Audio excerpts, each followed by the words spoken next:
सिद्धाणं नमो सिद्धाणं नमो आयर्याणं नमो वज्रायणं नमो लोये सौवसावनं कम्मठजनियवेयण उवै समुत्तिन्नये चिनेणमियुं वेयणमहाहियारं विविहहियारं परुवेमो।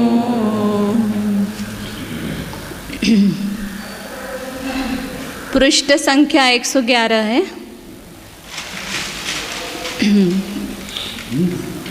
तो यहाँ नारक भव के अंतिम समय में उत्कृष्ट संचय होता है, ये बात बता रहे हैं। माने जो जीव मतलब प्रारंभ कहाँ से हुआ है, वहाँ पर ज्ञानावरण का उत्कृष्ट संचय का स्वामी कौन है ये चल रहा था। तो उसका स्वामी बताया बादल पृथ्वी का एक जीवों में कर्म स्थिति प्रमाण त्रस स्थिति से न्यून कर्म स्थिति प्रमाण काल तक परिभ्रमण करके फिर त्रस पर्याय में उत्पन्न हुआ और उसमें पूरे त्रस स्थिति तक रहा और वहाँ पर भी बाकी की सभी सामग्री लगाना, पर्याप्त भव अधिक अपर्याप्त भव कम, पर्याप्त काल ज़्यादा अपर्याप्त काल कम, उत्कृष्ट योगों को बार बार प्राप्त कराना, बहुत बार संक्लेश को प्राप्त होता है, आयु का जब भी बंद करता है तब जगन योग से बंद करता है। ये सब सामग्री हर एक भव में लगाना है उसको। फिर अंतिम भव उसका है मतलब नरक, जहाँ पर संचय दिखाना है वह अंतिम भव लेना, त्रस्पर्य का अंतिम भव नहीं लेना। तो कर्म स्थिति के अंतिम भव में वहाँ पर नरक में उत्पन्न हुआ है 7वें नरक में, और उसके अंतिम समय में वहाँ नरक भव में भी बताया कि अंतर्मुहूर्त काल तक कहाँ रहा, यो मध्य के ऊपर रहा, और अंतिम आवली का संख्यात्वा भाग जीव गुणहानि के अंतिम जीव गुणहानि में रहा, और 2 चरम और द्विचरम समय में उत्कृष्ट योग में रहा। ज़्यादा से ज़्यादा संचय जिस निमित्त से हो वो सब निमित्त की सामग्री वहाँ बताई है। जो ऐसा जीव है उसके नरक भव के अंतिम समय में सबसे ज़्यादा संचय पाया जाता है। और वो संचय कितना है और किस समय में बांधा हुआ जो समय प्रबद्ध है उसका कितना शेष है, उसका भागहार क्या है, वो सब वर्णन करेंगे यहाँ पर। कल और देखा था ना कि किस किस का उत्कर्षण वहाँ पर होता है। कर्म स्थिति के पहले समय में बांधे हुए समय प्रबद्ध का वहाँ उत्कर्षण नहीं है। 3000 वर्ष तक बांधे हुए समय प्रबद्ध का उत्कर्षण नहीं है। इसलिए चार्ट एक बनाया हुआ है, देखो आप वहाँ पर 64 पेज है नोट्स में, 64 पेज नंबर। कर्म स्थिति के भीतर समयों में बंधे समय प्रबद्धों के उत्कर्षण का विचार। तो कर्म स्थिति के किस समय बंधा समय प्रबद्ध है, वो प्रथम समय में बंधा समय प्रबद्ध है, उसकी शक्ति स्थिति कितनी शेष है, अब एक ही समय है, इसलिए उसके उत्कर्षण की योग्यता नहीं है। अतिस्थापना निक्षेप कुछ नहीं है। द्वितीय समय में, तृतीय समय में या 3000 वर्षवें समय में बांधा हो जो समय प्रबद्ध है उसकी शक्ति स्थिति कितनी शेष है, 3000 वर्ष। मतलब एक एक समय बढ़ाते जाना सबकी शक्ति स्थिति। यहाँ तक के जो समय प्रबद्ध है वे अब अंतिम समय में उत्कर्षण के योग्य नहीं है। फिर 3000 वर्ष अधिक एक समय में बंधा हुआ जो समय प्रबद्ध है वो उत्कर्षण के योग्य है। तो उसकी शक्ति स्थिति कितनी है, अभी 3000 वर्ष और एक समय है। और वहाँ अतिस्थापना कितनी होगी, 3000 वर्ष, क्योंकि पूरी आबादा अतिस्थापना होती है। और निक्षेप कितना होगा, एक समय में ही निक्षेप होगा। उसका द्रव्य, उस समय प्रबद्ध का द्रव्य एक ही निक्षेप में दिया जाएगा, इसलिए एक निक्षेप। 3000 वर्ष अधिक 2 समय में बंधा हुआ है, उसकी शक्ति स्थिति कितनी है, मतलब जितनी ऊपर जाकर के बंधा हुआ है उतनी ही उसकी शक्ति स्थिति शेष है अब अंतिम समय में। 3000 वर्ष अधिक 2 समय शेष है, तो उसका उत्कर्षण हो सकता है। अतिस्थापना उसकी कितनी होगी? सभी की अतिस्थापना अब यहाँ पर 3000 वर्ष रहेगी। इस प्रकार करते करते 30 कोडाकोड़ी सागर में एक अवली अधिक एक समय नीचे जाकर के बंधा हुआ समय प्रबद्ध। 30 कोडाकोड़ी सागर में कितना कम करना? एक अवली और एक समय, वो नीचे उतरना वहां से, ऊपर से, तो वहां बंधा हुआ जो समय प्रबद्ध है उसकी शक्ति स्थिति कितनी है? 30 कोडाकोड़ी सागर में एक समय अधिक अवली कम करो, उतनी उसकी शक्ति स्थिति है। तो उसकी उत्कर्षण की योग्यता है, उसका उत्कर्षण हो सकता है। अर्थी स्थापना कितनी होगी उसकी? 3000 वर्ष। और निक्षेप कितना होगा? ये उत्कृष्ट निक्षेप कहा जाएगा। 30 कोडाकोड़ी सागर को 3000 वर्ष एक समय अधिक अवली, क्योंकि ऊपर उसकी शक्ति स्थिति नहीं है, उतना कम करो, जो शेष रहा वह उसका निक्षेप होगा। ये उत्कृष्ट निक्षेप जब अपन देखते हैं ना उत्कर्षण में, वो इतना होता है। फिर 30 कोडाकोड़ी सागर माइनस अवली प्रमाण समय में, एक अवली पहले बंधा हुआ समय प्रबद्ध है, उसकी अवली की अभी अंतिम समय है, इसलिए बंधावली व्यतीत नहीं हुई है, इसलिए उसका उत्कर्षण नहीं होगा, इसलिए उत्कर्षण के अयोग्य, मतलब एक अवली के भीतर बंधे हुए सभी समय प्रबद्ध उत्कर्षण के अयोग्य है। और इसलिए उसकी अतिस्थापना भी नहीं और निक्षेप भी नहीं है। इस प्रकार उत्कर्षण का विचार किया कि किस किस का उत्कर्षण हो सकता है। अब यहाँ उत्कृष्ट ज्ञानावरण के द्रव्य का उपसंहार कहते हैं। 111 पेज पर नीचे से शंका है ना, उसके ऊपर की लाइन इस प्रकार इस प्रकार इस विधि से संचित हुए उत्कृष्ट ज्ञानावरण के द्रव्य के उपसंहार का कथन करते हैं। शंका, उपसंहार किसे कहते हैं? समाधान, कर्म स्थिति के प्रथम समय से लेकर अंतिम समय तक के इन समयों में बांधे गए सब समय प्रबुद्धों के अथवा प्रत्येक के प्रमाण की परीक्षा का नाम उपसंहार है। सामान्य रूप से अपन उपसंहार मतलब सारांश ऐसा करते हैं, लेकिन उपसंहार का अर्थ क्या लेना कि कर्म स्थिति के पहले समय में बंधा हुआ समय प्रबद्ध, वहां से लेकर के अंतिम समय तक 30 कोडाकोड़ी सागर में कितना समय प्रबद्ध बांधे और उसमें से वहां पर कौन कौन सा संचित है, इसकी परीक्षा करेंगे। सभी समय प्रबद्ध वहां पर संचित रूप से पाए जाते हैं, लेकिन हर समय प्रबद्ध का जो द्रव्य है वो अलग अलग होगा। अब किसका कितना है वो करने के लिए सब प्ररूपणा करेंगे आगे। इसके 3 अनुयोग द्वार है। इसके 3 अनुयोग द्वार है, संचय अनुगम, भागहार प्रमाण अनुगम और समय प्रबद्ध प्रमाण अनुगम। उनमें से संचय अनुगम में 3 अनुयोग द्वार है, प्ररूपणा, प्रमाण और अल्प बहुत्व। प्ररूपणा की अपेक्षा कर्म स्थिति के प्रथम समय में संचित द्रव्य है। प्ररूपणा में खाली अस्तित्व बताते हैं, है पहले समय का द्रव्य है, दूसरे समय का है, तीसरे समय का है, अंतिम समय तक के सभी समय प्रबोधों का द्रव्य है। द्वितीय समय में संचित द्रव्य भी है, तृतीय समय में संचित द्रव्य भी है। इस प्रकार कर्म स्थिति के अंतिम समय तक ले जाना चाहिए। इस प्रकार प्ररूपणा समाप्त हुई। इसलिए कहना कि एक भव में बंधा हुआ अपने पास नहीं है, असंख्यात भव में बंधा हुआ समय प्रबद्ध मतलब कर्म परमाणु अभी अपने पास सत्व में 30 कोडाकोड़ी सागर में बंधे हुए सब हम पास में लेकर के बैठे हैं। जो समय प्रबद्ध कर्म स्थिति के प्रथम समय में बंधता है उसके नारक भव के अंतिम समय में अनंत परमाणु है। इसी प्रकार सर्वत्र कहना चाहिए। मतलब जो एक अंतिम निषेक भी उसका शेष रहा है तो उसका भी प्रमाण कितने होगा? अनंत है ना। एक एक निषेक में प्राप्त हुए परमाणु जो है वो अनंत ही होते हैं, एक दो नहीं होते हैं। वो भी जीव राशि का, अभव्य राशि का अनंत गुना और सिद्ध राशि का अनंत भाग, क्योंकि एक निषेक में भी अपन जब अनुभाग की रचना देखते हैं तो अनंत गुण हानियां बनती है अनुभाग की, इसलिए वो कितने परमाणु एक निषेक में भी अनंत है। इसलिए पहले समय में बांधे हुए जो समय प्रबद्ध है उसका भी अभी संचित कितना है अंतिम समय में? अनंत परमाणु ही है। प्रमाण की परीक्षा की। इसी प्रकार सर्वत्र कहना चाहिए प्रमाण प्ररूपणा समाप्त हुई। कर्म स्थिति के प्रथम समय का संचय स्तोक है, उससे अंतिम समय का संचय असंख्यात गुना है। ये अल्पभूतो बता रहे हैं, प्ररूपणा, प्रमाण और अल्पभूतो किस समय का कितना है। तो पहले समय में बंधा हुआ वो सबसे कम ही होगा ना। जैसे अपने उदाहरण रूप से 9 है, पहले समय में जो बंधा हुआ है उसका संचय। ये ऊपर भी कोष्टक है और आपके पास नोट्स में भी पीछे दिया हुआ है कि पहले समय में बंधा उसका कितना है, दूसरे समय में बंधा उसका कितना है। एक एक निषेक बढ़ते जाते हैं ना सब।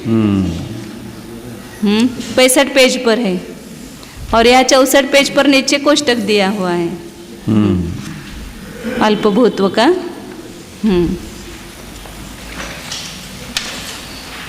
अंतिम समय का कितना, प्रथम समय में बंधा हुआ जो उसका कितना है, केवल एक ही निषेक शेष है। तो यहाँ पर अंतिम निषेक 9 मान के चलते हैं, उसकी अपेक्षा से वर्णन किया है। वास्तव में देखा जाए तो गुणित कर्मौशिक की उल्टी रचना होती है तो वहाँ पर प्रथम निषेक चाहिए, ऐसा 512 चाहिए। लेकिन यहाँ जैसा किया है वर्णन वैसा ही अपन भी करेंगे। चलो, हाँ, उल्टी रचना होती है ऐसा का ना। शक्ति का प्रश्न नहीं है यहाँ पर, शक्ति तो सभी में सभी प्रकार की है।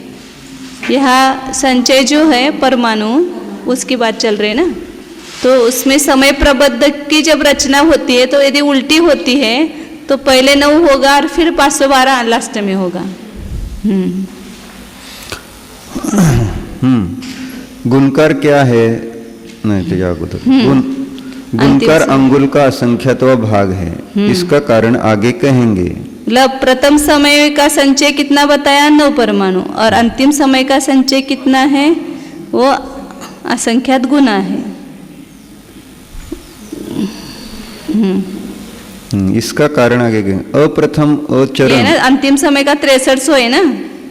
ये ऊपर का कोष्टक देखना, यहाँ एक समय प्रबद्ध की चर्चा नहीं है, कर्म स्थिति के सभी समय प्रबद्धों की चर्चा है। उसकी अपेक्षा संचय देख रहे हैं ना, पहले समय का जो समय प्रबद्ध है उसका जो संचय है वो केवल एक अंतिम निषेक प्रमाण है, इसलिए वो 9 लिया।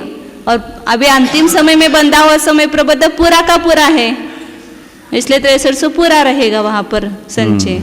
तो 9 की अपेक्षा से 6300 कितना है? अंगुल का असंख्यात्वा भाग गुना है। इसको वो भी बताएंगे आगे। अन्य अभ्यस्त राशि और कुछ कम 1.5 गुना हानि से गुना करेंगे तो आता है। अप्रथम अचरम समय का संचय उससे असंख्यात गुना है। मतलब इसमें पहले समय का छोड़ना और अंतिम समय का छोड़ना, मतलब ये 9 और 6300 छोड़ना। ये पूरे त्रिकोणाकार की रचना का जोड़ कितना होता है? 71,304 होता है ना, 71,304 है। तो उसमें से 512 और 9, 512 नहीं 6300 और 9 कम करना, जो शेष बचा हुआ कितना है? 64,995 होता है अप्रथम अचरम समय का। कमी केल्यावर हाँ, अंतिम समय का संचय और प्रथम समय का संचय केवल 9 है, उन दोनों को घटाओ तो 71,304 में से तो कितना आएगा शेष? 64,995 आता है। कुठलं? 71,304, 71,304।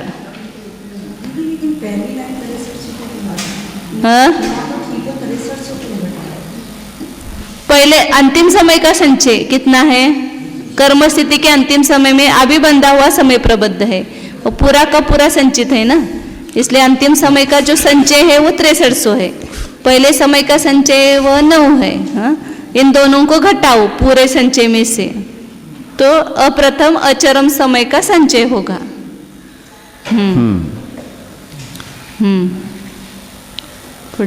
गुणकार क्या है? गुणकार कुछ कम 1.5 गुण हानियां है, इसका भी कारण आगे कहेंगे। अचरम समय संबंधी संचय उससे विशेष अधिक है। मतलब अचरम मतलब उसमें प्रथम नहीं आएगा, चरम नहीं आएगा, बाकी सब आएंगे। तो चरम समय का केवल क्या करना? उसमें माइनस करना, नहीं अधिक करना है ना, अधिक करना। अधिक प्रथम समय का संचय जो है वो अधिक करना, तो प्रथम समय का संचय कितना है, 9 है, वो जोड़ेंगे। उल्टा लगता है वो थोड़ा। प्रथम समय का 9 है, अंतिम समय का 9 नहीं, प्रथम समय का 9 है और अंतिम समय का 6300 है संचय। अप्रथम समय संबंधी संचय उससे विशेष अधिक है। कर्म स्थिति संबंधी संचय विशेष अधिक है। तो उसमें अप्रथम समय संबंधी संचय उससे विशेष अधिक है, तो उसमें क्या करेंगे,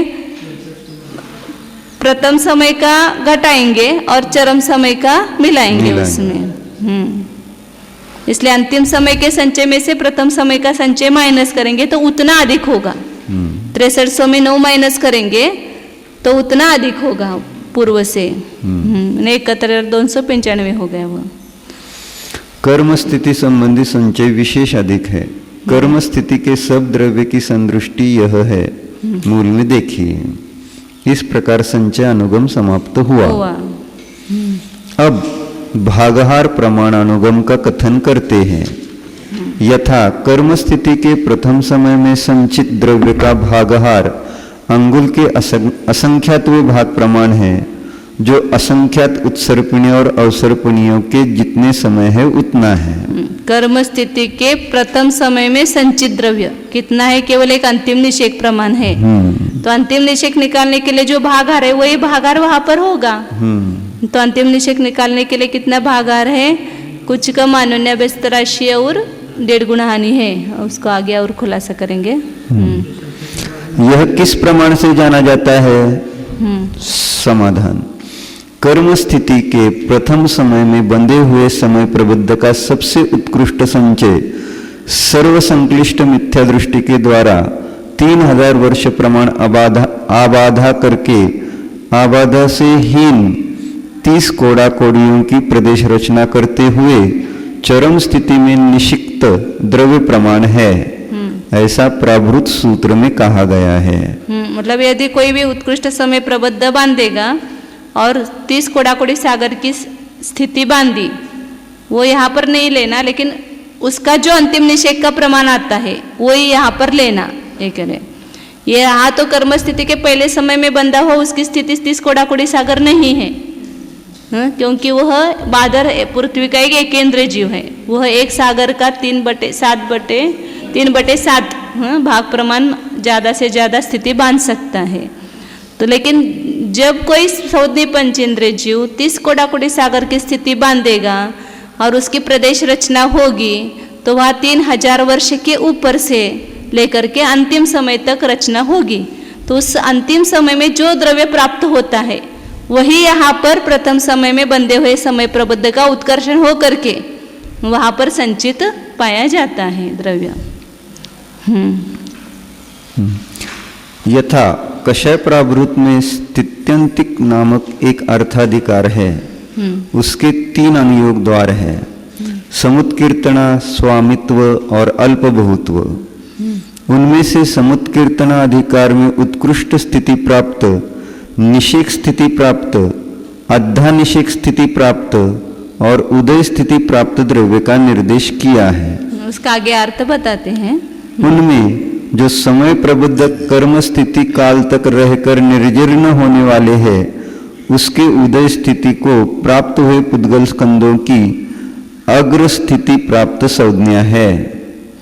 जो कर्म जिस स्थिति में उसी को उत्कृष्ट स्थिति प्राप्त ऐसा कहा ना यहाँ पर ऊपर शब्द अग्र स्थिति नहीं है, उत्कृष्ट स्थिति प्राप्त ऐसा है, उसी का यहाँ पर अग्र स्थिति प्राप्त ऐसा नाम दिया। माने अंतिम समय में जो है वहाँ पर पुद्गल स्कंद उदय रूप, उसको कहेंगे अग्र स्थिति प्राप्त निषेक।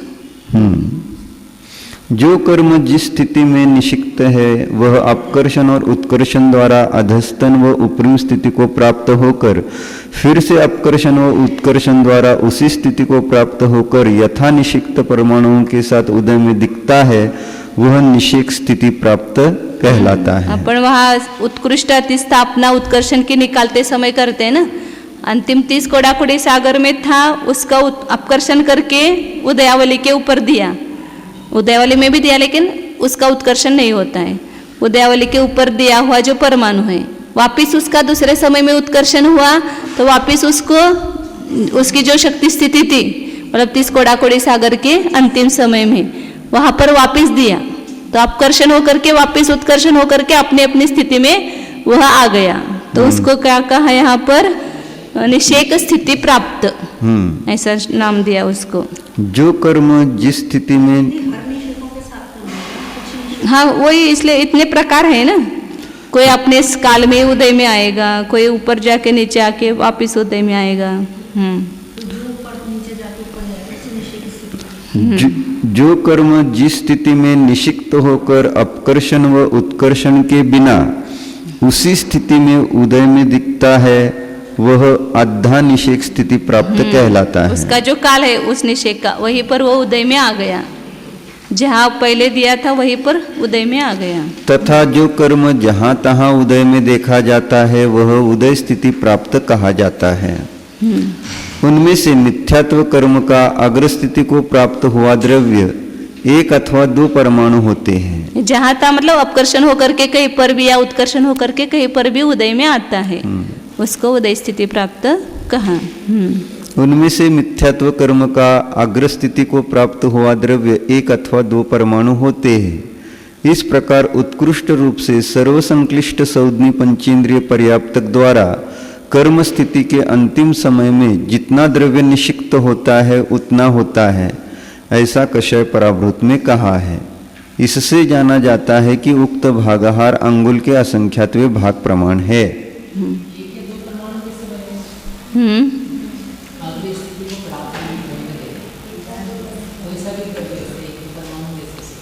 उनमें से मिथ्यात्व कर्म का अग्र स्थिति को प्राप्त हुआ द्रव्य 1 अथवा 2 परमाणु होते हैं। इस प्रकार उत्कृष्ट रूप से सर्वसंक्लिष्ट सौदनी पंचेंद्रिय पर्याप्तक द्वारा कर्म स्थिति के अंतिम समय में जितना द्रव्य निषिक्त होता है उतना होता है, ऐसा कषाय प्रावृत में कहा है। इन्होंने तो अभी मना किया था, वहाँ पर अनंत ही परमाणु होते हैं ऐसा कहा था। मिथ्यात्व कर्म का होता है ऐसा कह रहे हैं। कषाय पहुड़ करून करो वो मानते हैं वगैरह, ऐसा कुछ है ना। उसमें आया था शपना सर में। एक समय प्रबद्ध की निषेक रचना के अज्ञात होने पर चूंकि अंतिम निषेक का प्रमाण नहीं जाना जा सकता है, अतः उसके प्रमाण का निर्णय कराने के लिए एक समय प्रबद्ध के निषेकों की प्ररूपणा करते हैं। अब ये संचय का थोड़ा अलग रखा, पहले समय प्रबद्धों की रचना का सब वर्णित बताएंगे। एक समय प्रबद्ध की रचना कैसी होती है और किसका कितना भागाहार है, कि उनसे निषेक का कितना भागाहार है, ये सब पहले निकालेंगे, फिर उसके बाद में संपूर्ण संचय दिखाएंगे।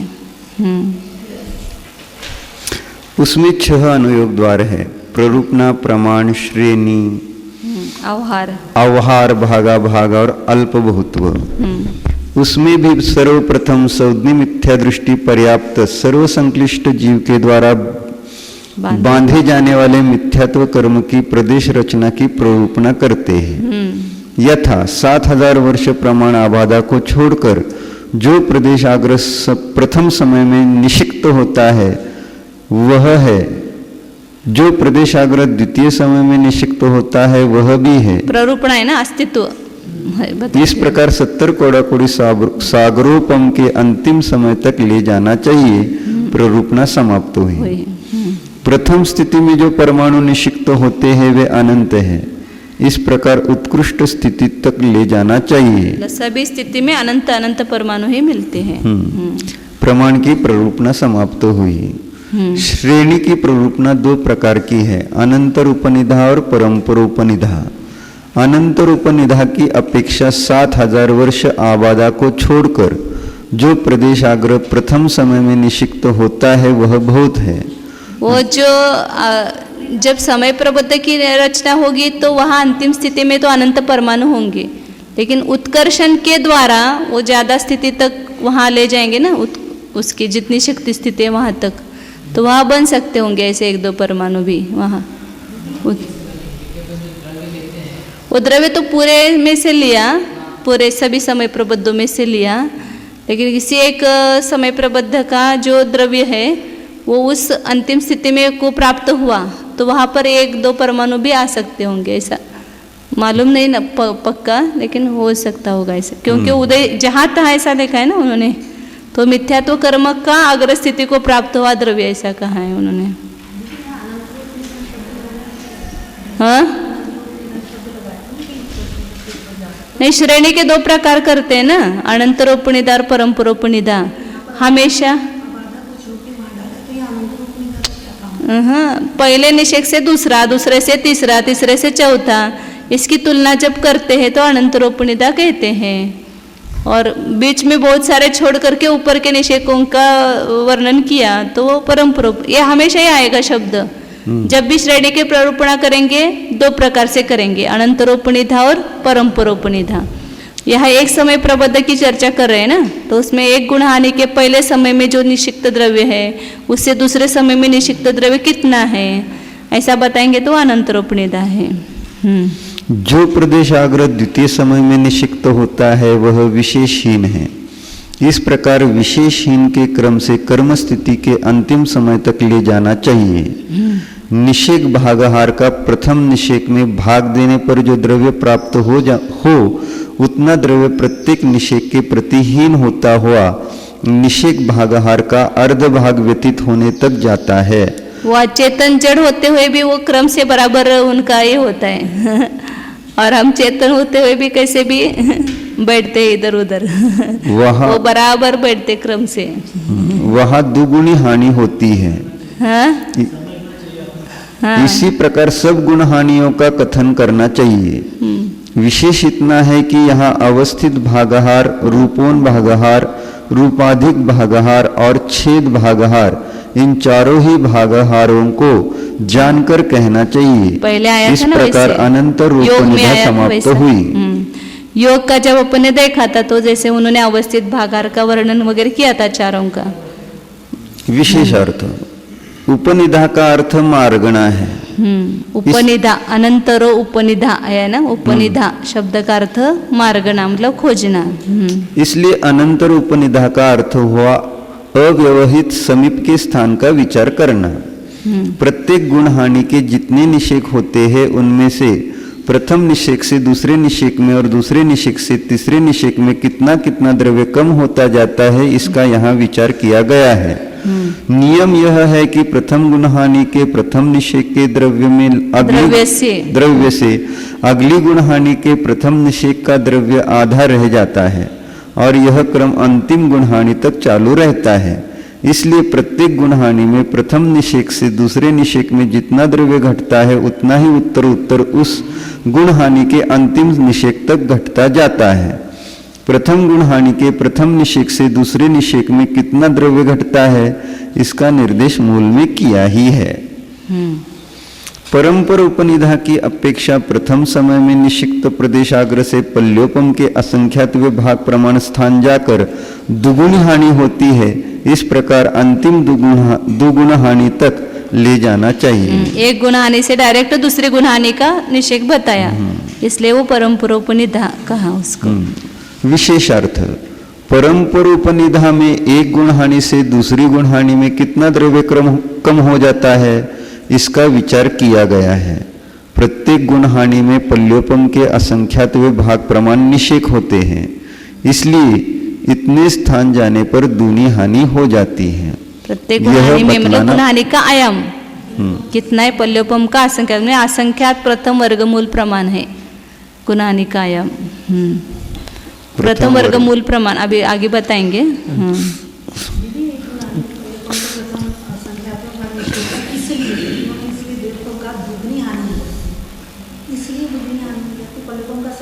एक एक चय कम कम कम होते हुए वो इतने निषेकों में वो पहले समय का जो है वो आधा हो जाएगा ना वहाँ पर। अच्छा, इतने टाइम में पल्लवों के संख्या से भाग में वो आधा होता है। हाँ, एक गुण हानि आयाम जो है उतने चय कम हो गए ना।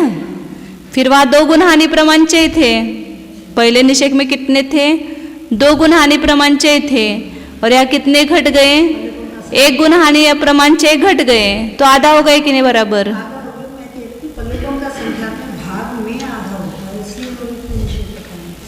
वो पल्योपम का असंख्यात व भाग गुणहानि का आयाम बताया। हाँ, वही बात बता रही ना मैं। तो पहले निषेक में 2 गुणहानि प्रमाण चे इतना द्रव्य रहता है। अब गुणहानि आयाम कितना है पल्योपम का असंख्यात भाग, तो उतनी बार एक एक चे कम हुआ, मतलब गुणहानि का जितना आयाम है उतने प्रमाण चे कम हुए, तो कितने शेष रहेंगे? 1 गुणहानि प्रमाण शेष रहे, तो आधा द्रव्य हो गया ना बराबर। यह 3 अनुयोग द्वार है। प्ररूपना, प्रमाण और अल्पबहुत्व। एक एक प्रदेश गुणहानि स्थानांतर है और नाना प्रदेश गुणहानि शलाकाएं भी है। प्ररूपना समाप्त हुई। एक एक प्रदेश गुणहानि स्थानांतर मतलब ही गुणहानि आयाम, एक गुणहानि आयाम। एक प्रदेश गुणहानि स्थानांतर पल्योपम के असंख्यात प्रथम वर्गमूल प्रमाण है। वही प्रमाण दिया ना उन्होंने। गुणहानि आयाम बड़ा है और नाना गुणहानि शलाकाएं कम है, तो कितने हैं वह गुणहानि का आयाम? पल्योपम के असंख्यात प्रथम वर्गमूल। जैसे पल्योपम अपने समझो माना कि 65,536 है और उसका प्रथम वर्गमूल क्या है? 256 है, या 256 है और उसका कम करो, ऐसा भी चलता है। मतलब उतने असंख्यात प्रथम वर्गमूल लेना, वो भी पल्योपम का असंख्यात्व भाग ही होता है, क्योंकि पल्योपम को प्रथम वर्गमूल से असंख्यात गुणे भाग से भाग दिया, तो पल्योपम का असंख्यात्व भाग ही आया लब्ध। नाना प्रदेश द्विगुणहानि स्थानांतर शलाकाएं पल्योपम के प्रथम वर्गमूल के असंख्यातवे भाग प्रमाण है, जो पल्योपम के अर्धछेदों से तो स्तोक है, पर पल्योपम के प्रथम वर्गमूल के अर्धछेदों से बहुत है। मतलब 2 कितना फर्क हो गया देखो। एक प्रदेश गुणहानि का आयाम कितना? पल्योपम के असंख्यात प्रथम वर्गमूल प्रमाण। और नाना गुणहानि कितनी? पल्योपम के प्रथम वर्गमूल का असंख्यात्व भाग। प्रथम वर्गमूल का भी असंख्यात्व भाग, तो असंख्यात गुणी हो गए ना, एक गुणहानि आयाम। नाना गुणहानि शलाका से एक गुणहानि आयाम असंख्यात गुना हो गया, वो असंख्यात प्रथम वर्गमूल प्रमाण। और ये इसका ऐसा होता है मोहनीय का, लेकिन अन्य कर्मों का उल्टा होता है। अन्य कर्मों की नाना गुणहानि जो है वो अभी आएगा फिर। हाँ, अन्योन्याभ्यस्त राशि में, अन्योन्याभ्यस्त राशि और उसमें नाना गुणहानि में नहीं। नाना गुणहानि तो उसकी भी कम ही होगी और गुणहानि आयाम ही बड़ा होगा। अन्योन्याभ्यस्त राशि में फर्क पड़ता है। अन्य मतलब मोहनीय की अन्योन्याभ्यस्त राशि जो है वह आगे आएगा अभी, फिर वो गड़बड़ हो जाएगी।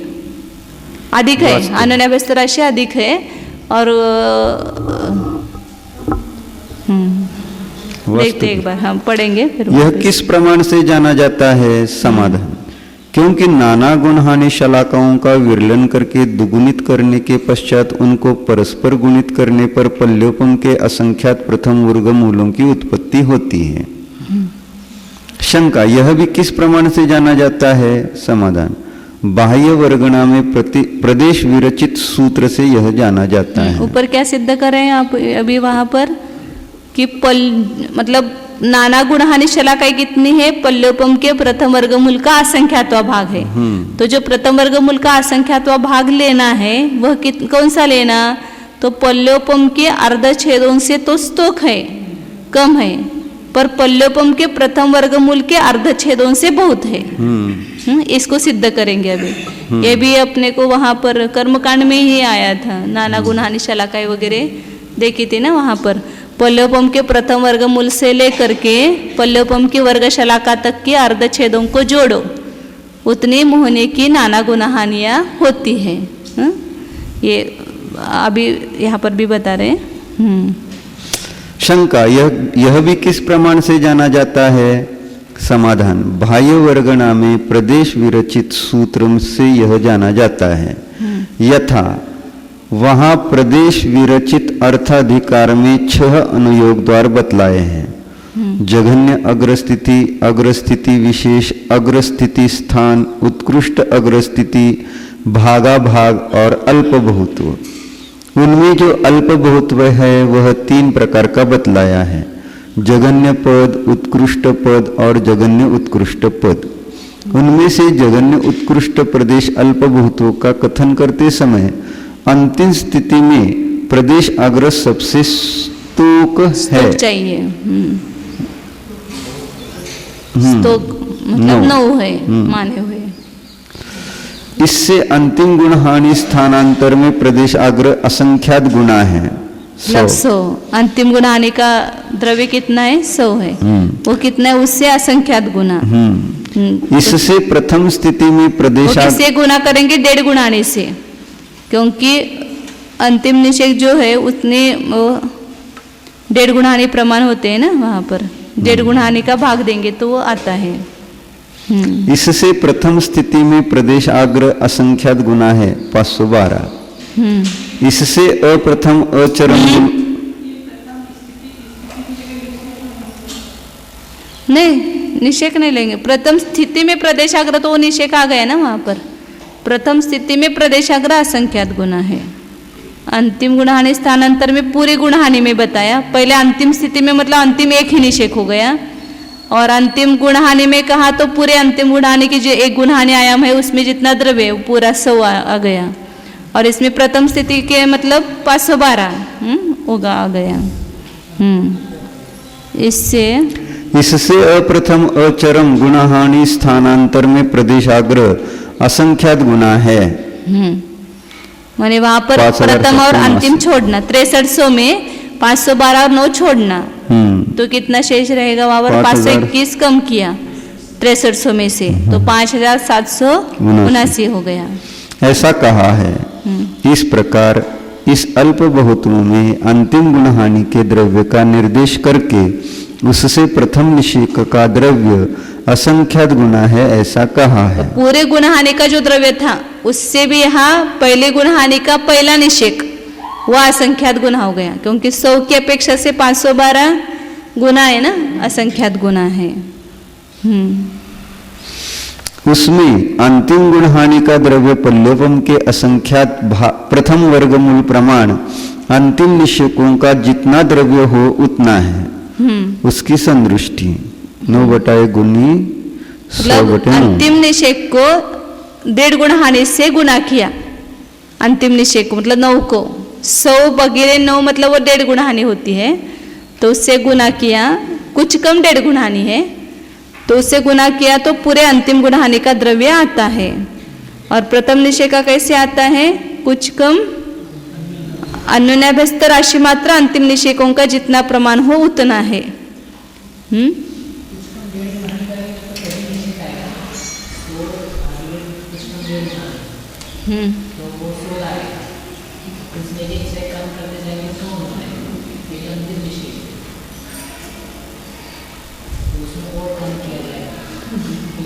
हाँ, लेकिन कुछ कम 1.5 गुणहानि ही होगा वहां पर भी भागार। और प्रथम निषेक कुछ कम 100/9 दिया ना उन्होंने उसका गुणकार का प्रमाण। 9 को 100/9 100 भागिले 9 से गुना किया तो कितना आएगा? 100 ही आएगा। और प्रथम निषेक कुछ कम अन्योन्याभ्यस्त राशि मात्र अंतिम निषेकों का जितना प्रमाण हो उतना है। मतलब इसलिए वो देते हैं ना कि अंतिम निषेक का भागार अभी आगे बताएंगे। कुछ कम अन्योन्याभ्यस्त राशि गुणित 1.5 गुणहानि इतना उसका भागार है, क्योंकि 6300 को एक कम अन्योन्याभ्यस्त राशि से भाग दिया तो अंतिम गुणहानि का द्रव्य आता है, और अंतिम गुणहानि के द्रव्य में कुछ कम 1.5 गुणहानि का भाग देते हैं तो वो अंतिम निषेक आता है। इसलिए अंतिम निषेक का भागार कुछ कम मतलब एक कम अन्योन्याभ्यस्त राशि गुणित कुछ कम 1.5 गुणहानि ऐसा होगा। तो वही यहाँ पर बता रहे कि पल्योपम के असंख्यात प्रथम वर्गमूलो प्रमाण क्या है? 1.5 गुणहानि। 1.5 गुणहानि का प्रमाण क्या है? पल्योपम के असंख्यात प्रथम, क्योंकि एक गुणहानि का असंख्यात प्रथम वर्गमूल है तो 1.5 गुणहानि का भी कितना होगा? असंख्यात प्रथम वर्गमूल प्रमाण होंगे। गुणहानियों से चूंकि कुछ कम अन्योन्याभ्यस्त राशि असंख्यात गुणे अन्यथा बन नहीं सकती। ये सिद्ध क्या कर रहे हैं? वहां पर नाना गुणहानि शाला का ही कम है और एक प्रदेश गुणहानि आयाम जो है वो बड़ा है। वो सिद्ध कर रहे थे ना यहाँ पर। अतः इसी से जाना जाता है कि नाना गुणहानि शाला यहाँ पर उन्होंने वो कारण दिया था समाधान में। नाना गुणहानि शलाकाओं का विरलन करके दुगुनित करने के पश्चात उनको परस्पर गुणित करने पर पल्योपम के असंख्यात प्रथम वर्ग मूलों की उत्पत्ति होती है। इसलिए यहाँ ऊपर उन्होंने नाना गुणहानि शलाकाएं कितनी हैं, तो पल्योपम के अर्धच्छेदों से तो कम है और पल्योपम के प्रथम वर्गमूल के अर्धच्छेदों से अधिक है। अभी भी और सिद्ध करेंगे यहाँ पर, इससे वो इसको सिद्ध कर रहे हैं वहाँ पर। नाना गुणहानि शलाकाएं पल्योपम के अर्धच्छेदों से कम और पल्योपम के प्रथम वर्गमूल के अर्धच्छेदों से अधिक, ऐसा। जैसे अभी पल्योपम के अपन 62,536 मानते हैं तो उससे कम है, मतलब जैसे उसके अर्धच्छेद कितने हैं, 16 है। 65,536 के अर्धच्छेद 16, उससे कम तो 14 लेना है यहाँ पर। ये नहीं, नाना गुणहानि शलाकाएं इसकी। और पल्योपम का जो प्रथम वर्गमूल क्या है 256, उसके अर्धच्छेद कितने हैं 8, उससे अधिक। पल्योपम के अर्धच्छेदों से कम और पल्योपम के प्रथम वर्गमूल के अर्धच्छेदों से अधिक। इस प्रकार नाना गुणहानि शलाकाएं ये सिद्ध करना है, इसलिए प्रश्न क्या था ना उसका उत्तर दे रहे हैं। तो यदि नाना गुणहानि इतनी नहीं होती तो उसको परस्पर गुणा करने से, मतलब पल्योपम कितना आया है वहां पर, पल्योपम के असंख्यात प्रथम वर्गमूलों प्रमाण 1.5 गुणहानियों से, चूंकि कुछ कम अन्योन्याभ्यस्त राशि असंख्यात गुणी अन्यथा बन नहीं सकती। वह भी असंख्यात प्रथम वर्गमूल प्रमाण है अन्योन्याभ्यस्त राशि, इससे जाना जाता है। मतलब अर्धच्छेद प्रमाण बार 2-2 का अंक रखते हैं तो क्या होता है, वह राशि आती है ना। मतलब पल्योपम के अर्धच्छेद प्रमाण बार अपन 2-2 का अंक रखेंगे तो वह पल्योपम आएगा, लेकिन यहाँ पल्योपम नहीं आया है, पल्योपम के असंख्यात प्रथम वर्गमूल आया है।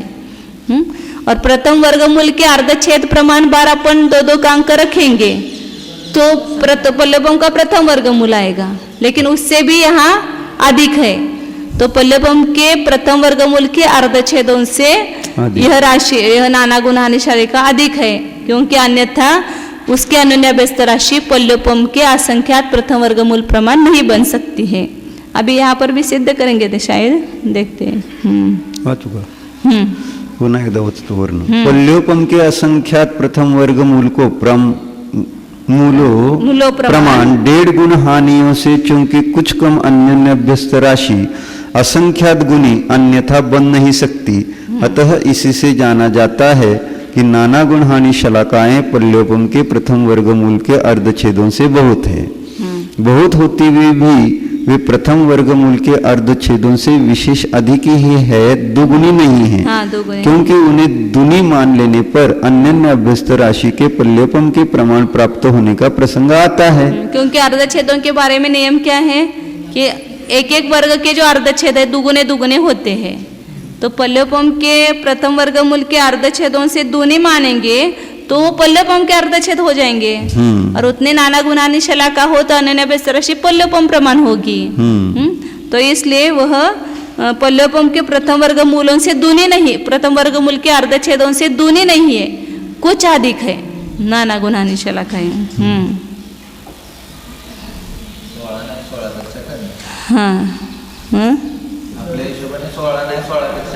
नहीं 8 से दुनी नहीं, हाँ कम है, कुछ अधिक है ऐसा क्या। हाँ, क्योंकि उन्हें दुनी मान लेने पर अन्योन्याभ्यस्त राशि के पल्योपम के प्रमाण प्राप्त होने का प्रसंग आता है। पल्योपम की वर्ग शलाकाओं के अर्धच्छेद से लेकर पल्योपम के द्वितीय वर्गमूल के अर्धच्छेद पर्यंत सब अर्धच्छेदों की शलाकाओं को मिलाकर पल्योपम के प्रथम वर्गमूल के अर्धच्छेदों में मिलाने पर नाना गुणहानि शलाकाओं का प्रमाण होता है। ये पहले भी आया था, मतलब कर्मकांड में आया हुआ ये विषय है।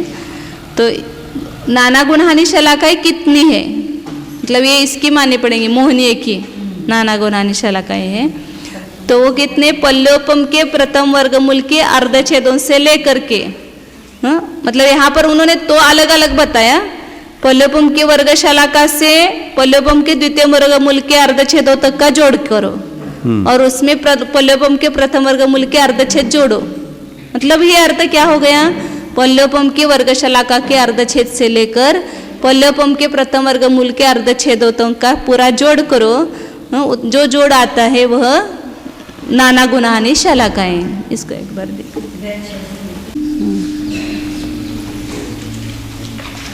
यहाँ पर समझो पल्लवपम है, इसका प्रथम वर्गमूल इसके नीचे का वर्ग होगा, प्रथम वर्गमूल पल्लवपम का, फिर उसके नीचे द्वितीय वर्गमूल होगा, उसके नीचे तृतीय वर्गमूल होगा। इस प्रकार कितने वर्गमूल वहाँ जाना, पल्लवपम की वर्गशलाका आती है तब तक, तो पल्लवपम की जितने वर्गमूल होंगे वो वर्गशलाका हो जाएगी ना। तो यहाँ पर पल्लवपम की वर्गशलाका आएगी,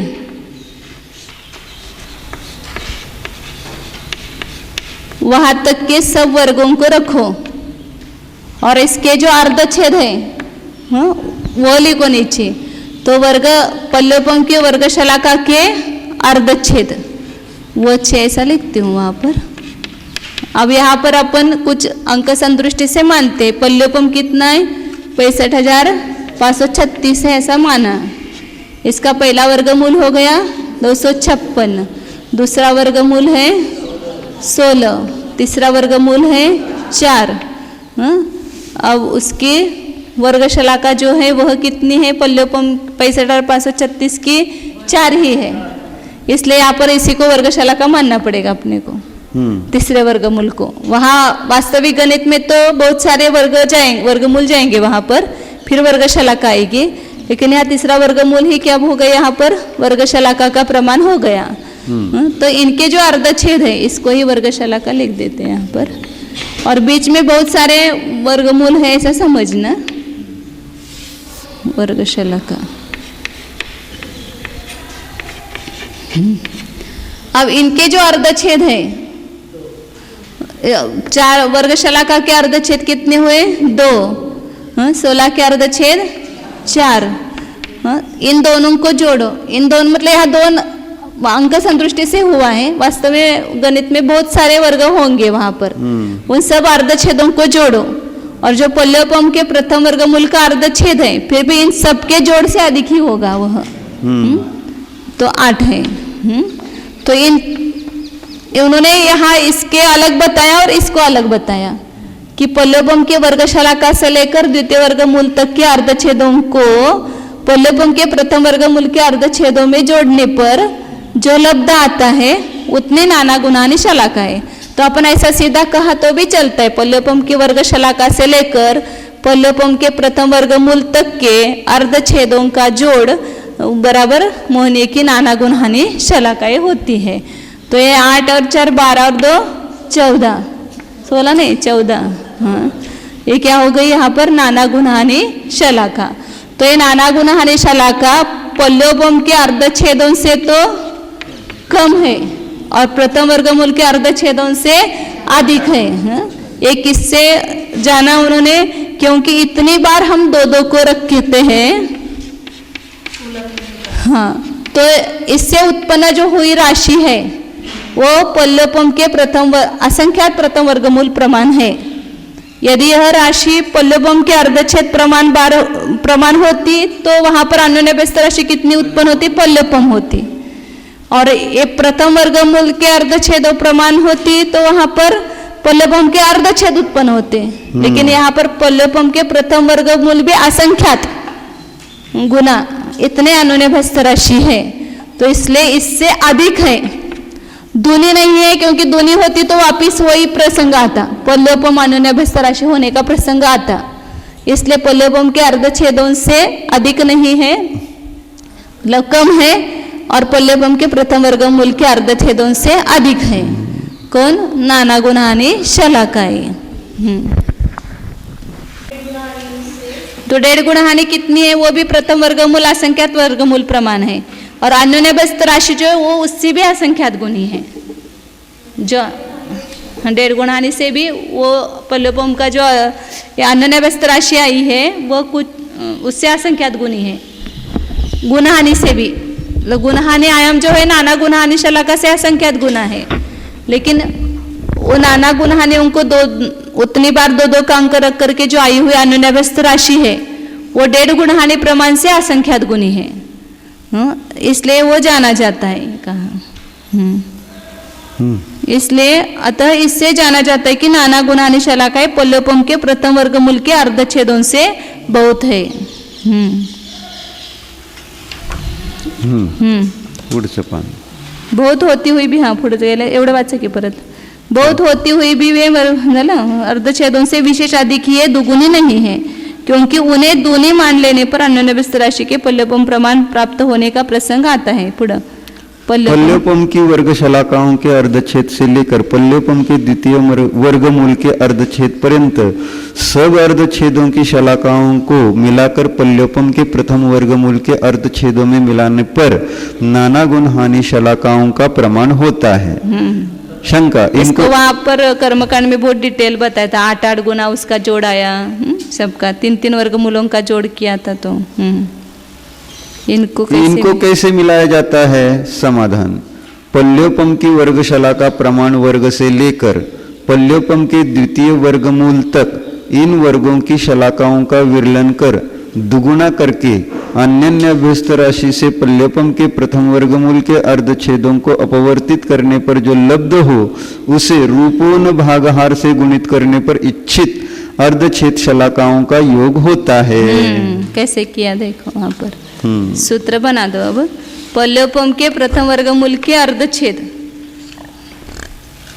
पल्योपम की वर्ग शलाका प्रमाण वर्ग से लेकर पल्योपम के द्वितीय वर्गमूल तक इन वर्गों की शलाकाओं का विरलन कर और उसको दुगुना करके अन्योन्याभ्यस्त राशि, मतलब क्या होगा यहाँ पर दाखवा, पल्योपम की वर्ग शलाका का वर्ग वहां से लेकर जो द्वितीय वर्गमूल है वहां तक के वर्ग मतलब जो अर्धच्छेद है उनका जितना प्रमाण आता है उतनी बार क्या करना, 2 का अंक रख करके परस्पर गुना करना, तो उसको कहेंगे अन्योन्याभ्यस्त राशि। कहाँ से कहाँ तक? वर्ग शलाका रूप वर्ग से लेकर द्वितीय वर्गमूल तक, प्रथम वर्गमूल तक नहीं लेना। तो इसका परस्पर गुना करेंगे तो कितनी है, 4 और 2 6, 6 का परस्पर 2 अंक रख करके गुना किया तो कितना हुआ, 2 2 4 4 2 8 8 2 16 16 32 32 2 64, अन्योन्याभ्यस्त राशि कितनी आई, 64 आई। इसको क्या करना, अब पल्योपम का जो प्रथम वर्गमूल है, पल्य का प्रथम वर्गमूल, उसको इस अन्योन्याभ्यस्त राशि से क्या करना, भाग देना और 1 कम अन्योन्याभ्यस्त राशि से गुना करना। ऐसा ही बताए ना, एक बार पढ़ते, गलत हो गया कुछ? अन्योन्याभ्यस्त राशि दोनों नहीं लिया क्या? नहीं। पल्योपम की वर्ग शलाका प्रमाण वर्ग से लेकर पल्योपम के द्वितीय वर्गमूल तक इन वर्गों की वर्ग शलाकाओं का विरलन कर है, अर्धच्छेदों का नहीं। जो वर्ग शलाका हुई उसका यहाँ पर 2 ही हुई ना, मतलब जितने वर्ग हुए उसका वर्णन करना। ये हमने अर्धच्छेदों का किया, गलत। जितने वर्ग है उसकी अन्योन्याभ्यस्त राशि है। पल्योपम की वर्ग शलाका से लेकर के द्वितीय वर्गमूल तक जितने वर्ग हुए उतने प्रमाण विरलन करके, यहाँ पर तो 2 ही है, वास्तविक गणित में बहुत असंख्यात होंगे, तो उनका परस्पर गुना किया, मतलब 2 ही है ना यहाँ पर वर्ग, तो 2 गुणित 2 किया तो अन्योन्याभ्यस्त राशि कितनी आई, 4 आई। अब पल्योपम के प्रथम वर्गमूल के जो अर्धच्छेद है, प्रथम वर्गमूल के अर्धच्छेद, उसमें क्या करना, इस अन्योन्याभ्यस्त राशि का भाग देना और 1 कम अन्योन्याभ्यस्त राशि से गुना करना, मतलब उसका बहुभाग निकल गया, ऐसा समझो। तो पल्योपम के प्रथम वर्गमूल के अर्धच्छेद यहाँ पर कितने माने हैं, 8। प्रथम वर्गमूल 256, उसका अर्धच्छेद है 8। अन्योन्याभ्यस्त राशि यहाँ कितनी आई है, 4, और यहाँ 4 में 1 कम से गुना करना है। तो 4 दूने 8, 8 तिया नहीं 6 हो गए ना, हाँ 6 आ गया। तब यह क्या आ गया यहाँ पर, संकलन धन। संकलन उसको क्या करना है अब, क्या? पल्लवम के वर्गमूल के अर्धच्छेदों में इसको जोड़ दो। ये मतलब इन सब का जोड़ हो गया। किसका जोड़ हो गया, द्वितीय वर्गशलाका के अर्धच्छेदों से लेकर द्वितीय वर्गमूल तक के अर्धच्छेदों का जोड़ हो गया इस सूत्र के माध्यम से। मतलब जितने वर्ग है उतने प्रमाण 2-2 का अंक रख करके परस्पर गुना करो और उससे प्रथम वर्गमूल के अर्धच्छेदों में भाग दो और एक कम उस अनन्याभ्यस्त राशि से गुना करो, तो इन सब वर्गों के अर्धच्छेदों का जोड़ होता है। अब इसको प्रथम वर्गमूल के अर्धच्छेदों में मिला दो, तो 14 हो गया। मतलब इन सब अर्धच्छेदों का जोड़ करने का यहाँ पर ये बताया, सूत्र बताया।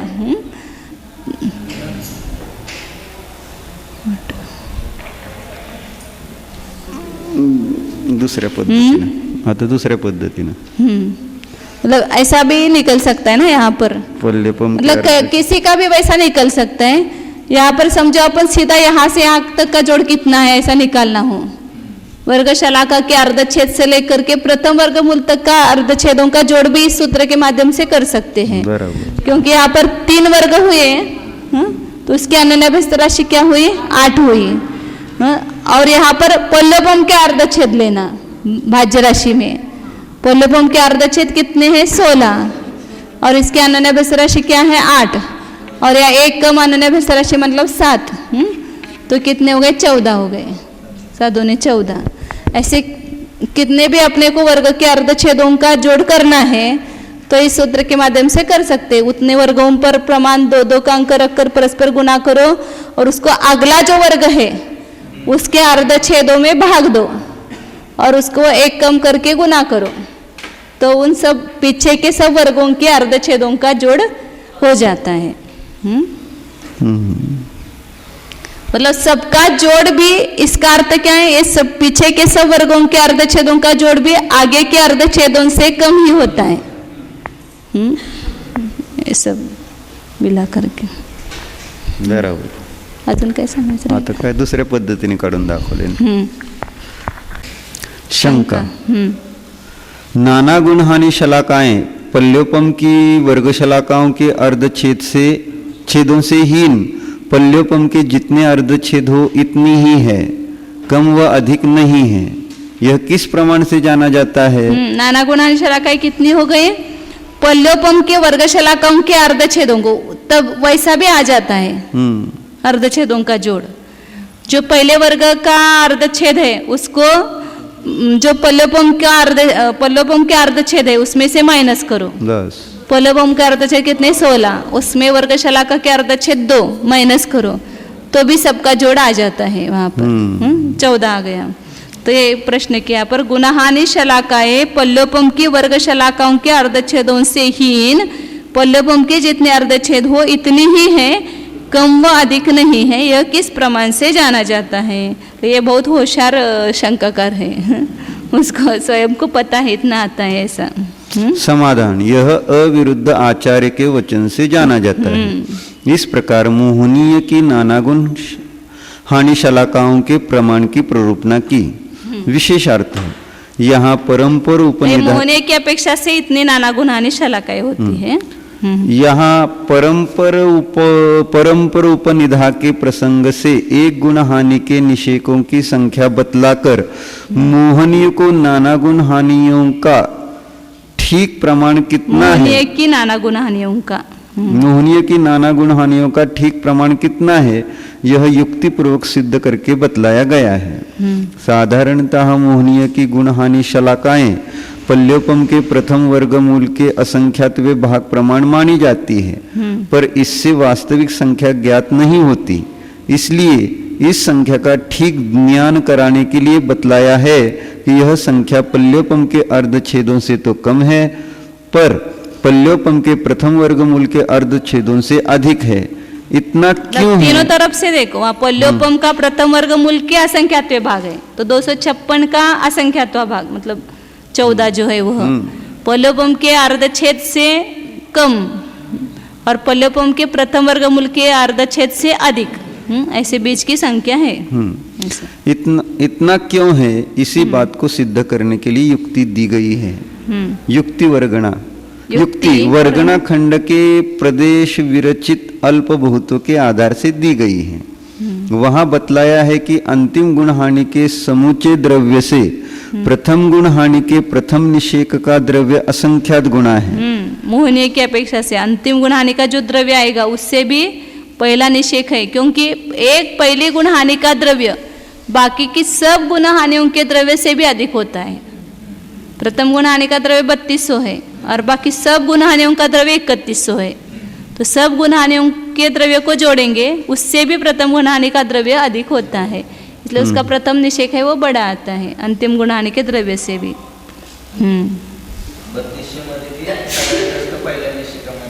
जास्त मिळते। या 3 बातें ज्ञातव्य है। अंतिम गुण हानि के द्रव्य का प्रमाण, प्रथम गुण हानि के प्रथम निषेक के द्रव्य का प्रमाण और इन दोनों के तारतम्य का वास्तविक ज्ञान। एक गुण हानि में पल्योपम के असंख्यात प्रथम वर्गमूल प्रमाण निषेक होते हैं। साधारणतः इन निषेकों के प्रमाण को अंतिम निषेक के द्रव्य से गुणा कर देने पर अंतिम गुण हानि का द्रव्य होता है। एक गुण हानि में मतलब एक गुण हानि का आयाम संक्षेप में कहे तो एक गुण हानि में पल्योपम के असंख्यात प्रथम वर्गमूल प्रमाण निषेक होते हैं। मतलब 1.5 गुण हानि नहीं, प्रथम वर्गमूल प्रमाण। गुण हानि आयाम अपन 8 मानते हैं ना, वो कितना है तो पल्योपम के प्रथम वर्गमूल असंख्यात लेना। साधारणतः इन निषेकों के प्रमाण को अंतिम निषेक के द्रव्य से गुणा कर देने पर अंतिम गुण हानि का द्रव्य होता है। यथार्थतः इसमें अंतिम गुण हानि के प्रचय द्रव्य का जितना प्रमाण प्राप्त होगा उतना और मिलाना पड़ेगा, तब अंतिम गुण हानि का समस्त द्रव्य प्राप्त होगा। क्या यहाँ पर बता रहे, साधारणतः इन निषेकों के प्रमाण को, मतलब वो 8 निषेक है ना, बराबर 8 निषेक अपन ने माने हुए हैं, उसको अंतिम निषेक के द्रव्य से गुना कर, मतलब जैसे अभी अंतिम गुण हानि का है तो 9 गुना 8 किया तो कितना है 72, वो आदि धन हुआ, उसमें 6 धन जोड़ना पड़ेगा। वो प्रथम निषेक का ना, इसलिए वो थोड़ा घोटाला हो गया। अभी ये अंतिम गुण हानि का द्रव्य कितना है वो निकालना है ना, तो अंतिम निषेक को गुण हानि आयाम से गुना करो, किसी भी गुण हानि का वैसा ही निकलेगा, उसका जो अंतिम निषेक होगा उसको गुण हानि आयाम से गुना करो तो आदि धन निकलता है। जैसे पहले गुण हानि है 288, उसका अंतिम निषेक है, उसको 8 से गुना करो तो उस गुण हानि का आदि धन होगा, और उसमें जो चय है वो जोड़ो तो चय धन होगा। चय धन वहाँ पर 28 आएगा, क्योंकि 1 से लेकर के वहाँ पर 7 तक चय बढ़ेंगे ना, तो 7 का संकलन करेंगे तो कितना होगा 7 गुना 8 बटे 2, 2 चौक 2 चौक 8 हो गया और 7 चौक 28 हो गया। चय धन नहीं आए समझ में? चय धन निकालने के लिए एक ही अंतिम गुण हानि में चय कितना है 1 है, और अंतिम निषेक से द्विचरम निषेक में कितना चय बढ़ गया 1, उसके त्रिचरम निषेक में कितने चय बढ़े 2, इस प्रकार प्रथम निषेक तक कितने बढ़ेंगे 7 बढ़ेंगे। तो 1 से लेकर 7 तक का जोड़ करो, तो 1 से लेकर 7 तक का जोड़ कैसे करना, 7 गुणित 8 बटे 1 गुणित 2, तो वहाँ पर 2 का 8 में भाग दिया तो 4 आया, और 7 चौक 28 आया चय धन। तो 28 उससे भी आता है। चला ठीक आहे, इथं सांगितलं 72 अधिक 28 100 झालं, 100 हो गया। यथार्थतः इसमें अंतिम गुण हानि के प्रचय द्रव्य का जितना प्रमाण प्राप्त, चय धन, प्रचय द्रव्य का मतलब चय धन जितना होगा उतना मिलाना पड़ेगा, होगा उतना और मिलाना पड़ेगा, तब अंतिम गुण हानि का समस्त द्रव्य प्राप्त होगा। यह तो अंतिम गुण हानि, यह तो अंतिम गुण हानि का द्रव्य है। प्रथम गुण हानि के प्रथम निषेक का द्रव्य अंतिम निषेक के द्रव्य को नाना गुण हानि शलाकाओं की कुछ कम अन्य अभ्यस्त राशि से गुना करने पर प्राप्त होता है। यह प्रथम निषेक का द्रव्य है। अंतिम निषेक का द्रव्य 9 है, उसको कुछ कम अन्य अभ्यस्त राशि उससे गुना करेंगे तो 512 आएगा। तो 63 को गुना करेंगे थोड़ा अधिक आता है, 9 को 63 से गुना किया तो 525 या हाँ कितना आता है, अधिक आता है थोड़ा, इसलिए कुछ कम करके गुना किया, कुछ कम का प्रमाण दिया होगा ना। नहीं हाँ 512 को 9 से भाग दो तो वो गुणाकार आएगा ना उसका, बराबर। 9 पे 57 कुछ आता है शायद। आगे कोई निकाला है लेकिन अब देखना पड़ेगा। 57 पूर्णांक कुछ आएगा ऊपर। चलो आ चुका है। बस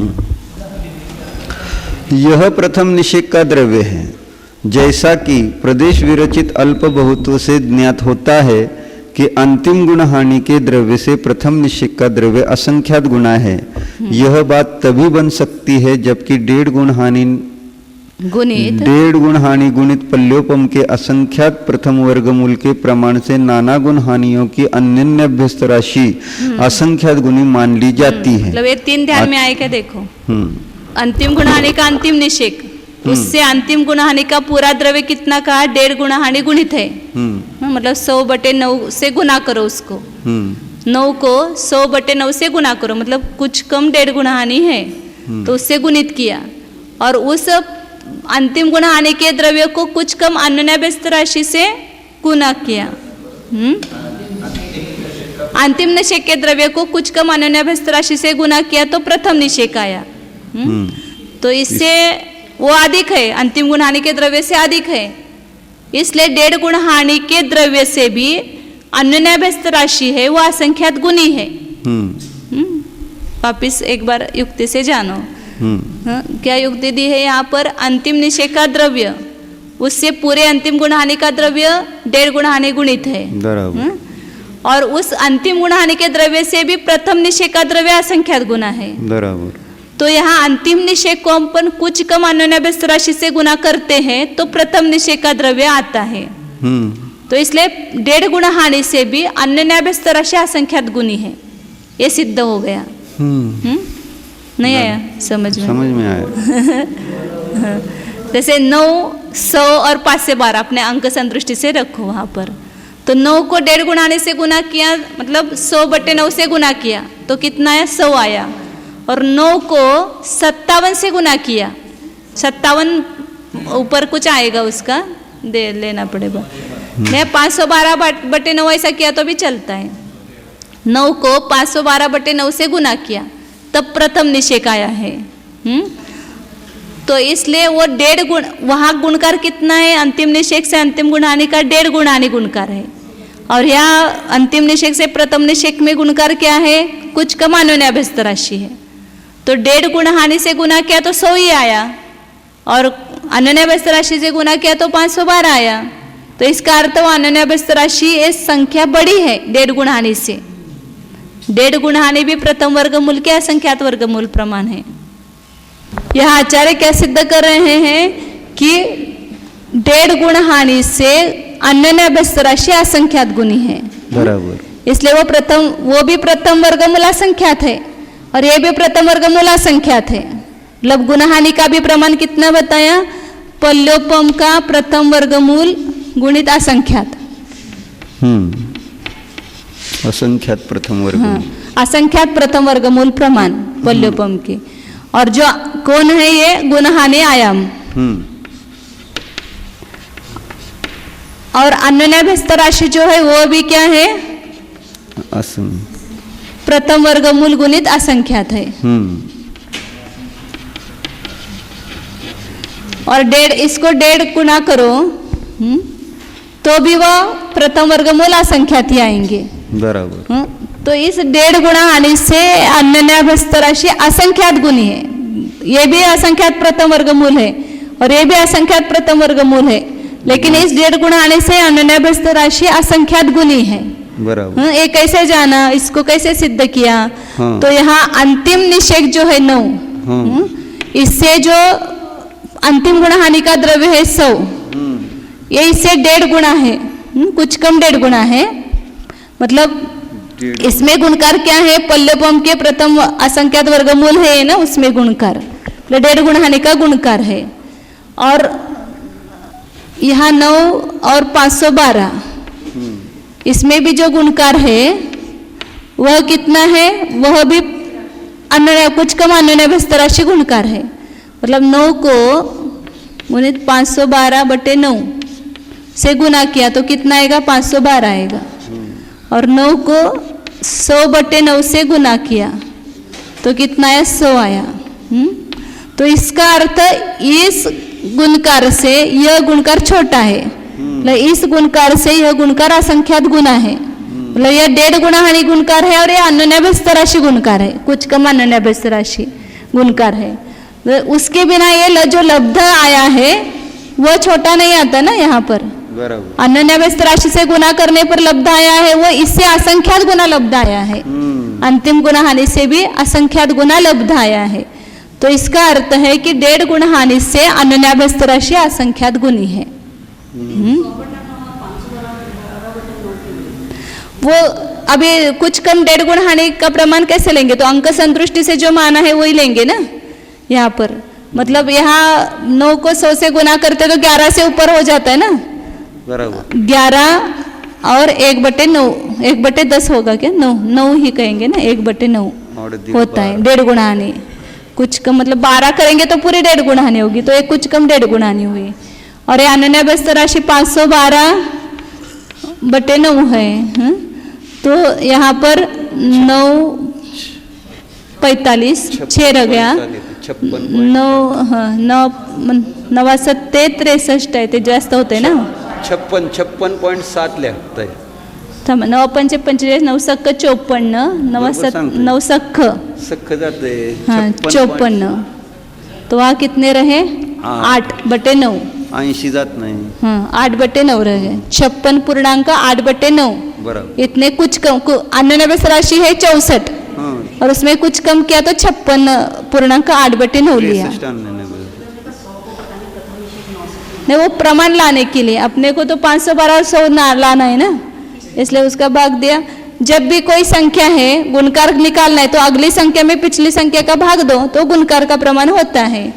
9 से 512 कितना गुना है? तो 512 में 9 का भाग दो तो गुणकार का प्रमाण आता है। 9 से 100 कितना गुना है? तो 100 को 9 का भाग दे दो, उससे गुना करो तो आता है वहां पर प्रमाण। किती पट आहे? हाँ, किती पट आहे? हाँ, कितना गुणकार है, हमेशा वो गुणकार निकालने की पद्धति है ना। अगले संख्या में पिछली संख्या का भाग दो तो उन दोनों में जो गुणकार का प्रमाण है वो निकलता है। 10 से 100 कितना है? तो 100 को 10 का भाग दो, 10 गुना है, ऐसा निकलता है। तो यहाँ पर यह सिद्ध हो गया कि कुछ कम 1.5 गुणहानि से अन्य व्यस्त राशि असंख्यात गुनी है। और वो अन्य व्यस्त राशि असंख्यात गुनी है, इससे ये जाना जाता है कि उसकी जो नाना गुणहानि शलाका है वो पल्लवम के प्रथम वर्गमूल के अर्धछेदों से अधिक है। बराबर. दुगुनी भी नहीं है और कम भी नहीं है। जय. 7 रूपों का विरलन करके मोहनीय की नाना गुण हानि शलाकाओं को समखंड करके देने पर प्रत्येक एक के प्रति 10 कोड़ाकोड़ी सागरोपम की गुण हानि शलाकाएं प्राप्त होती है, जो पल्योपम के प्रथम वर्गमूल से नीचे तीसरे, छठे, 9वें, 12वें व 15वें आदि इस प्रकार तीसरे से लेकर उत्तर उत्तर 3 अधिक वर्गों के अर्धछेदों के योग रूप होती हैं। उनमें से 3 अंक के प्रति प्राप्त द्रव्य के अर्धछेदों का योग करने पर 30 कोड़ाकोड़ी सागरूपम प्रमाण स्थिति वाले ज्ञानावर्णीय कर्म की गुणहानि शलाकाएं दूसरा, तीसरा, 5वां, 6ठा, 8वां व 9वां आदि एकांतरित 2-2 वर्गों के अर्धछेदों के योग मात्र होती है। अब इसको बताते हैं। नाना गुणहानि शलाकाएं मोहने की कितनी है? यहाँ पर बोर्ड पर ये दिखा। हाँ, बोर्ड वाला। हाँ, मोहने की जो नाना गुणहानि शलाकाएं आई है उसका क्या करना? विरलन करना। नहीं, 7 का विरलन करना। 7 का विरलन करो। 4, 5, 6, 7। और जो मोहनीय की नाना गुणहानि शलाका है उसको समखंड करके दे दो। मोहनीय की स्थिति कितनी ज़्यादा से ज़्यादा 70 कोड़ाकोड़ी सागर। तो उसकी जो नाना गुण हानि शलाकाएं होगी उसको इस 7 पर समखंड करके दे दो। तो अभी अंक संतुष्टि से मोहिनी की नाना गुण हानि कितनी आई है? 14। उसको समखंड करके देंगे तो उस सब के ऊपर क्या आएगा? 2-2 आएगा। तो 10 कोडाकोड़ी सागर की कितनी होगी? तो एक विरलन पर जितना प्रमाण आया है उतने 10 कोडाकोड़ी सागर की नाना गुण हानि शलाकाएं होगी, क्योंकि 70 कोडाकोड़ी सागर के सब 7 पर विरलन है, उस सब का जोड़ आता है। तो 10 कोडाकोड़ी सागर की कितनी होगी? तो एक विरलन पर जितना है उतनी 10 कोडाकोड़ी सागर की नाना गुण हानि होगी। 20 कोडाकोड़ी सागर की कितनी होगी? तो 2 विरलन के ऊपर जो संख्या है उसका जोड़ करो। 20 कोडाकोड़ी सागर नाम और गोत्र, उसकी नाना गुण हानि शलाकाएं कितनी होगी? 2 विरलन पर स्थित राशि का जोड़। फिर ज्ञानावरण की 3 विरलन पर स्थित राशि का जोड़ करेंगे, मतलब 6 हो जाएगी। यहाँ पर अंक संदृष्टि से 6 होगी। वास्तविक गणित में जो भी वहां पर 7 का विरलन करके एक विरलन पर जो राशि आई है उन 3 विरलनों का जोड़ करो। 3 विरलन पर स्थित राशियों का जोड़ करो तो ज्ञानावरण की नाना गुण हानि शलाकाएं आती है। अब उसको ही यहाँ पर दूसरे भाषा में निकाला है। 3 वर्गों का क्या करना है? यहाँ पर जोड़ करना है, एक बीच में छोड़कर 8वां 9वां इस प्रकार एकांतरित 2-2 वर्गों के अर्धच्छेदों के योग मात्रा आता है, यही प्रमाण। मतलब ज्ञानावरण की नाना गुण हानि शलाकाएं कितनी होगी? वहां पर मोहने की कितनी हुई है? पोल्योपम के अर्धच्छेद में से वर्ग शलाका के अर्धच्छेद घटाओ। अभी लास्ट में बताया था ना निकालने का तीसरा तरीका। पोल्योपम के अर्धच्छेदों में उसके वर्ग शलाका के अर्धच्छेद घटा दो तो मोहने की नाना गुण हानि शलाका का प्रमाण आता है। जैसे अंक संदृष्टि से 16 - 2 14 आया। अब इसको 7 का भाग दो तो 10 कोडाकोड़ी सागर के नाना गुण हानि शलाका होगी, और 3 से गुना करो तो ज्ञानावरण की 30 कोडाकोड़ी सागर की नाना गुण हानि शलाकाएं होगी। 3 सप्तमश मैंने मोहने की जितनी नाना गुण हानि है उसको 3/7 से गुना करो तो ज्ञानावरण की नाना गुण हानि शलाकाएं आती है। अब उसको ही निकालने का तरीका बताया, क्या करना? दूसरा और तीसरा वर्ग जो है तो सब वर्गों के अर्धच्छेदों को जोड़ते तो मोहनी का आता है। प्रथम वर्गमूल के अर्धच्छेदों से लेकर के पल्ले की वर्ग शलाका तक के अर्धच्छेदों को जोड़ते हैं तो मोहनी की नाना गुण हानि शलाकाएं आती है। अब ज्ञानावरण की केवल निकालना है तो वहां पर क्या करना? दूसरा और तीसरा वर्ग, मतलब पहला वर्गमूल नहीं लेना, दूसरा और तीसरा वर्ग के अर्धच्छेद, फिर एक छोड़ना बीच में, चौथा छोड़ना, 5वां और 6ठे वर्गमूल का अर्धच्छेद, फिर 7वां छोड़ना, 8वां और 9वें वर्गमूल का अर्धच्छेद। इन सबको जोड़ो तो वह ज्ञानावरण की वर्ग शलाकाओं का नाना गुण हानियों का प्रमाण आता है। अब अपने अंक संदृष्टि में इतना तो बड़ा अंक गणित नहीं है तो यहाँ पर इतना अपन समझ सकते हैं। पहला वर्गमूल कितना था? 256, दूसरा वर्गमूल 16, तीसरा वर्गमूल 4। अब इतना ही अपने पास है समझो यहाँ पर, तो चौथा तो लेना नहीं है तो दूसरे और तीसरे वर्गमूल के अर्धच्छेदों को जोड़ो, 2 और 4 तो कितने हो गए? 6 आ गए ना ज्ञानावरण की। 1, 2 और 3, इन 3 वर्गन के ऊपर जो स्थित राशि उतना जोड़ प्रमाण ज्ञानावरण की नाना गुण हानि शलाका है। तो यहाँ पर दूसरे और तीसरे वर्गमूल के अर्धच्छेदों को जोड़ा तो ज्ञानावरण की, अब यहाँ पर वर्गशाला तक जोड़ना है। पल्योपम की जो वर्गशलाका है वहां तक क्या करना है? एक वर्ग यहाँ बीच में छोड़ो, फिर उसके नीचे पहला वर्गमूल छोड़ दिया, फिर दूसरा तीसरे वर्गमूल का अर्धच्छेद लेना, फिर चौथा छोड़ना, फिर उसके नीचे 5वां और 6ठा जो वर्गमूल है उसके अर्धच्छेदों को लेना। इस प्रकार एक छोड़ करके 2-2 वर्गमूलों के अर्धच्छेदों को जोड़ेंगे तो क्या होगा? वहां पर ज्ञानावरण की नाना गुण हानि शलाकाओं का प्रमाण आएगा। समजलं? हो, छान समजलं। अजून आता एक अजून काय तो सांगितलं की नाना गुण हानि शलाका है, उसका प्रमाण कैसे आएगा? तीसरे वर्गमूल, छठा वर्गमूल, मतलब 3 अधिक वर्गमूल ले हो। पहला दूसरा नहीं लेना, तीसरा लेना, फिर छठा, फिर 9वां, फिर 12वां, ऐसे 3 अधिक करो। उन वर्गमूलों के अर्धच्छेदों का जोड़ करेंगे तो 10 कोडाकोड़ी सागर की अर्धच्छेद शलाकाएं नाना गुणाने आएगी। तो यहाँ पर अपने पास केवल तीसरा वर्गमूल है, तो तीसरा वर्गमूल के कितने अर्धच्छेद? 2 है। तो 10 कोडाकोड़ी सागर के वर्गशाला, नहीं, तीसरा वर्गमूल यहाँ जो है वो 4 है, तो उस अपने को वहाँ ये लेना नहीं है, अभी तीसरा वर्गमूल ले लो। तीसरा वर्गमूल के जो अर्धच्छेद है उतने अपने पास है यहाँ पर, उसके नीचे का कुछ है नहीं, मतलब यहाँ अंकसन दृष्टि से नहीं है। तो तीसरे वर्गमूल के अर्धच्छेद कितने हैं? 2 है। तो 10 कोडाकोड़ी सागर की नाना गुणानी शलाका कितनी हो गई? 2।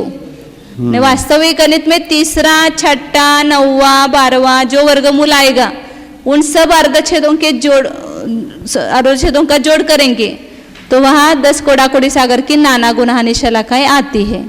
और 30 कोडाकोड़ी सागर की नाना शलाकाएं कैसे आएगी? तो उसमें दूसरा तीसरा लेना, 1 छोड़ना, 5वां छठा लेना, 1 छोड़ना, फिर 8वां 9वां लेना, 1 छोड़ना, 2 अंतरित 1 नहीं, 2 लेकर के 1 को छोड़ना, एकांतरित 2 वर्गों के अर्धच्छेदों के योग मात्र होती है ज्ञानावरण की नाना गुणानी शलाकाएं। इसी प्रकार दर्शनावरणीय, वेदनीय और अंतराय कर्मों की नाना गुण हानि शलाकाएं कहनी चाहिए, क्योंकि ज्ञानावरणीय के समान उनकी स्थिति होती है। 2 अंकों के प्रति प्राप्त नाना गुण हानि शलाकाओं का जितना योग हो उतनी नाम व गोत्र कर्म की नाना गुण हानि शलाकाएं होती है, क्योंकि उनकी स्थिति 20 कोडाकोड़ी सागरोपम प्रमाण है। 1 अंक के प्रति प्राप्त राशि के संख्यात्वे भाग प्रमाण आयु कर्म की नाना गुण हानि शलाकाएं हैं। 4 अंकों के प्रति प्राप्त राशि का जितना योग हो उतनी 4 कषायों की नाना गुण हानि शलाकाएं होती है। इसका कारण सुगम है। इसी प्रकार पल्योपम मात्र स्थिति वाले कर्मों की नाना गुण हानि शलाकाओं को त्रैराशिक क्रम से उत्पन्न कराना चाहिए। 33 सागर की कैसे निकाली कि 10 कोडाकोड़ी सागर की इतनी, तो 33 सागर के कितनी, तो 10 कोडाकोड़ी सागर में 33 सागर का भाग लग जाएगा और उसका गुना होगा। जो 10 कोडाकोड़ी सागर की नाना गुण हानि शलाका की जो संख्या है उसको 33 सागर से गुना करेंगे और 10 कोडाकोड़ी सागर का भाग लगेगा।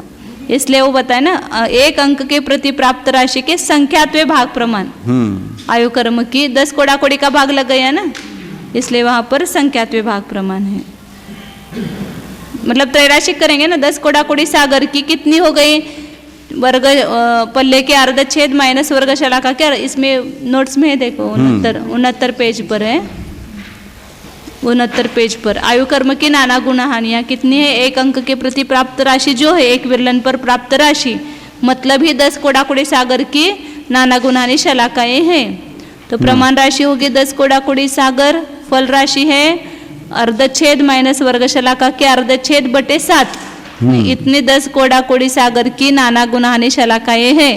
तो 33 सागर की कितनी होगी? तो कम होगी ना, 33 सागर बहुत छोटी संख्या है 10 कोडाकोड़ी सागर की अपेक्षा।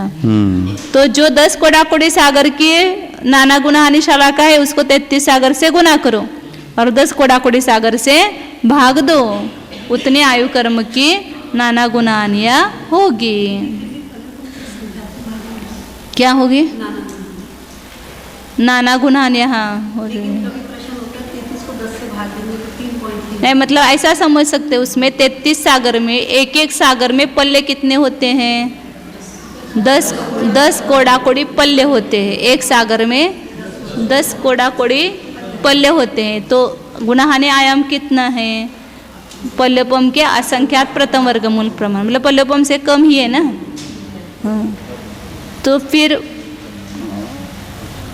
उसको मतलब ये पल्योपम के असंख्यात्व भाग है, उसको संख्या से भाग देंगे तो वो पल्योपम का असंख्यात्व भाग ही आएगा ना। मतलब पल्योपम के असंख्यात्व भाग प्रमाण ही गुणाहानियाँ बन जाएगी। ऊपर के सबका पूरा जोड़िए और उससे पल्योपम का संख्यात्व भाग इसका छोटा होगा बस।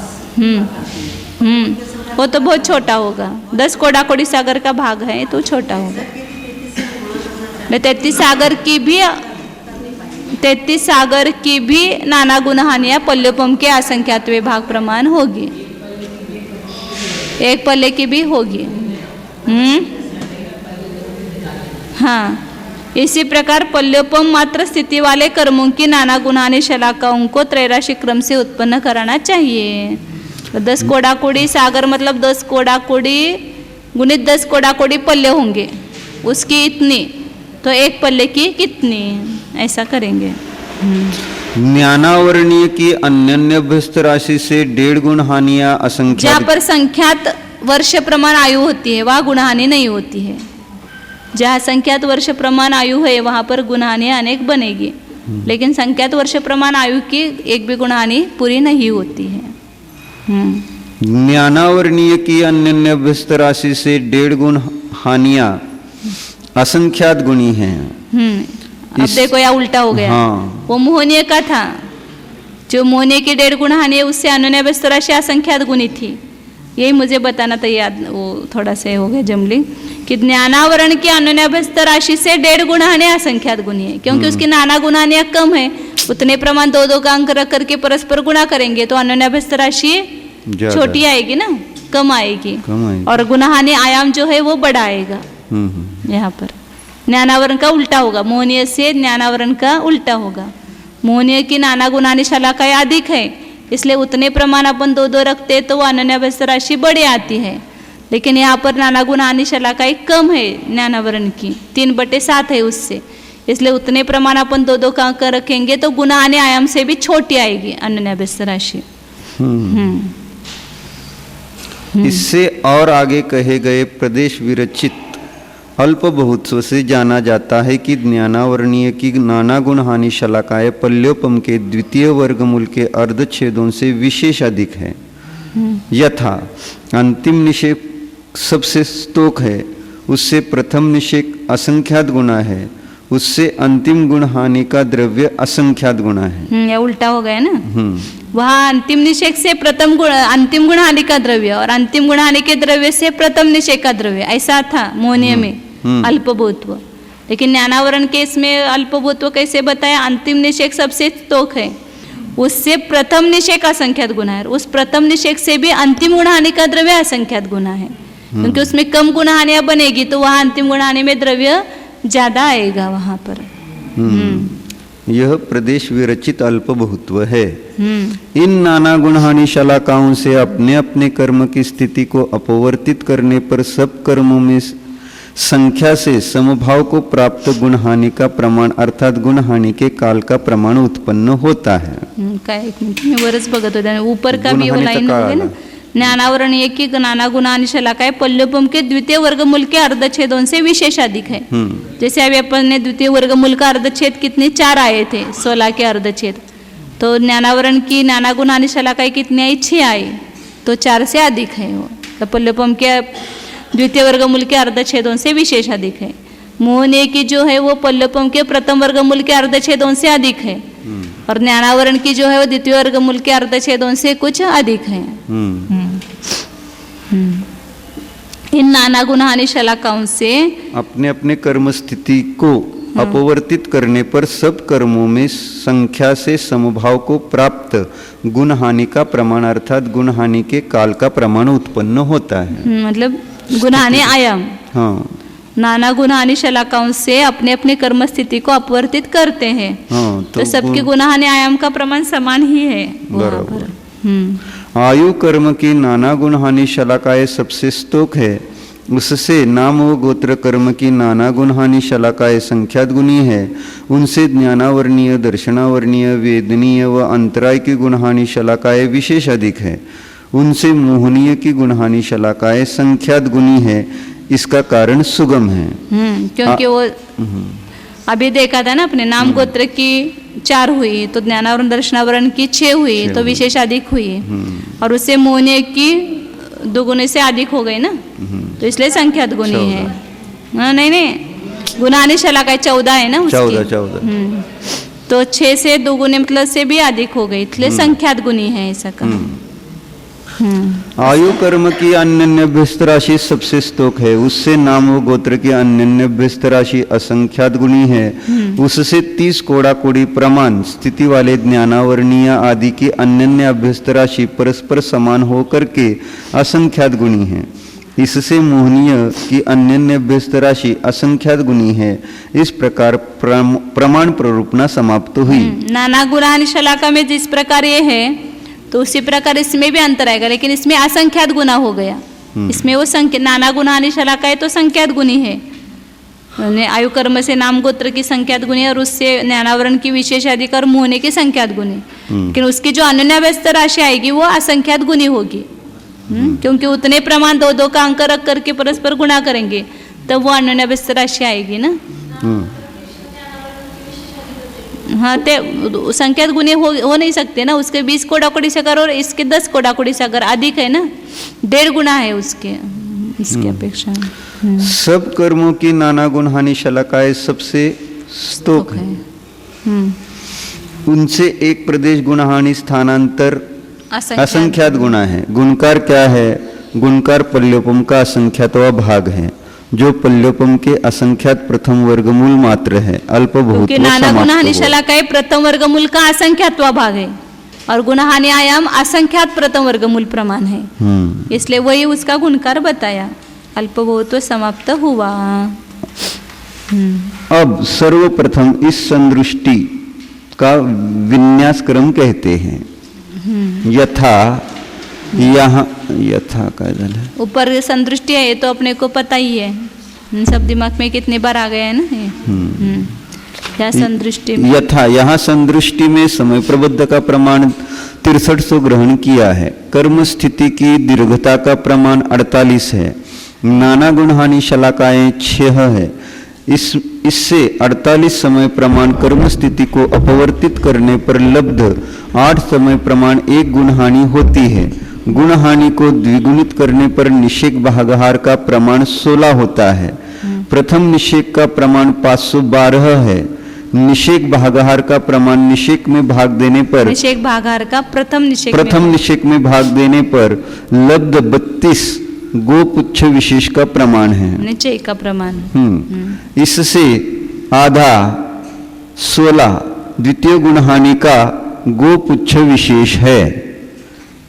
आचार्य में मूल में सब संदृष्टि दी है, 8 मतलब कितने समयों से ये संदृष्टि चली आ रही है, 6300 की समय प्रबद्ध की।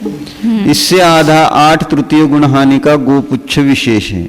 इस प्रकार कर्म स्थिति की अंतिम गुणहानि तक एक एक गुणहानि के प्रति गोपुच्छ विशेष आधा आधा हीन होता हुआ चला जाता है। अन्यन्य अभ्यस्त राशि का प्रमाण 64 है। इस प्रकार संदृष्टि को स्थापित कर अब अवहार काल को कहते हैं। एक एक निषेक का अवहार काल बताएंगे सब। ये सब मोहनीय की अपेक्षा से ही बता रहे हैं। मोहनीय का एक समय प्रबद्ध उसके प्रथम स्थिति प्रदेश आग्रह के द्वारा कितने काल से अपहृत होता है। यहाँ पर शब्द थोड़े धवला में अलग अलग टाइप के हैं। अपन प्रथम निषेक कहते उसको ही इन्होंने स्थिति प्रदेशाग्र, प्रदेशाग्र मतलब परमाणु, और उस स्थिति में जो प्राप्त हुए हैं वे सब स्थिति प्रदेशाग्र ऐसा कहेंगे। मतलब प्रथम निषेक के जो परमाणु है वही आएंगे वहाँ पर।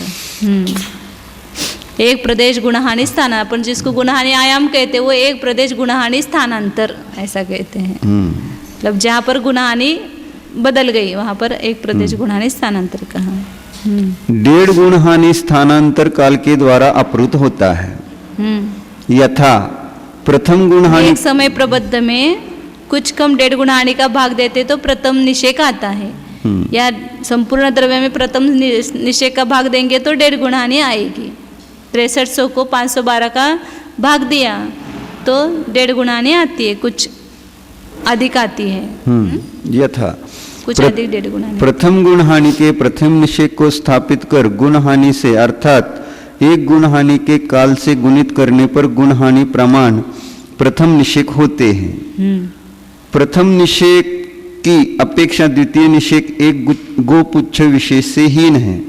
तृतीय निषेक 2 गोपुच्छ विशेषों से और चतुर्थ निषेक 3 गोपुच्छ विशेषों से हीन है।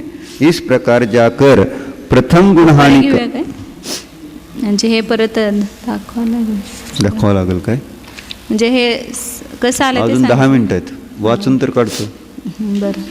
मग दाखवा की नंतर. इस प्रकार जाकर प्रथम गुणहानि का अंतिम निषेक एक कम गुणहानि प्रमाण गोपुच्छ विशेषों से हीन है, इसलिए प्रत्येक गुणहानि में एक कम गुणहानि के संकलन प्रमाण गोपुच्छ विशेष अधिक होते हैं. एवढेच लावा लागेल, म्हणजे इतना इतना ही लगाते हैं. संकलन करायचं. हाँ. तो यहाँ पर ये सरल है पहले तो कर्म कि प्रथम गुणहानि के प्रथम निषेक है, उसको स्थापित करके क्या किया, एक गुणहानि आयाम से गुना किया, तो सब आदिधन हो गया. प्रथम गुणहानि का आदिधन 512 गुणित आदिधन है, मतलब उसको माइनस करेंगे. 288 गुणित इधर करेंगे तो छेदन जोड़ना पड़ेगा, और यहाँ 512 ही सबको मान करके गुना किया तो छेदन घटाना पड़ेगा. तो 500 नोट्स मधनं दाखवली. हाँ 70 पेज नंबर है नोट्स में. पटपट होईल. झालं एकदा कर्म का ते नोट्स दाखवतो. त्याच्यात दाखवायचे नोट्स. यहाँ पर है ना, अपन तो 6300 मानते हैं, लेकिन बराबर 1.5 गुणहानि भागाहार होने के लिए इन्होंने 6144 माना है. यहाँ पर 6144 समय प्रबद्ध का प्रमाण माना है. उसको 1.5 गुणहानि का भाग दिया, मतलब 12 का भाग दिया, तो प्रथम निषेक आता है 512 आता है. तो 6300 को 12 का भाग देने पर नहीं आता है, वो 525 के कुछ आता है ऐसा अधिक. तो इसलिए 6144 ऐसा समय प्रबद्ध का द्रव्य यहाँ पर माना हुआ है. तो प्रथम गुणहानि के प्रथम निषेक को क्या करेंगे, एक गुणहानि आयाम से गुना किया तो प्रथम गुणहानि का ऋण सहित धन आ गया. 512 गुणित 8 किया तो ऋण सहित धन हुआ. फिर प्रथम निषेक सब निषेक समान नहीं है. प्रथम निषेक से दूसरे निषेक में एक चय कम है, दूसरे से तीसरे में और एक चय कम हो गया. 2 कम हो इस गए. मतलब 2 चय कम हुए, 3 चय, 4, 5, 6, 7 चय कम हो गए अंतिम निषेक तक.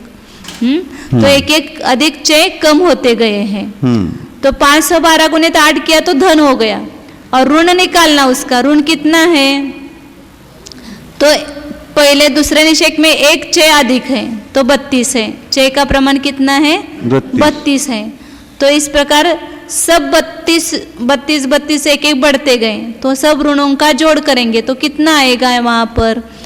तो पहले में तो चय नहीं है, तो इसलिए गच्छ में से एक कम हो गया, तो 7 ही गच्छ है यहाँ पर. तो 7 गच्छ का क्या करेंगे, संकलन करेंगे. तो 7 गुना 8 बटे 2 तो कितना है 28, और 32 से गुना किया तो कितना है 896 आता है. ये चय धन हुआ.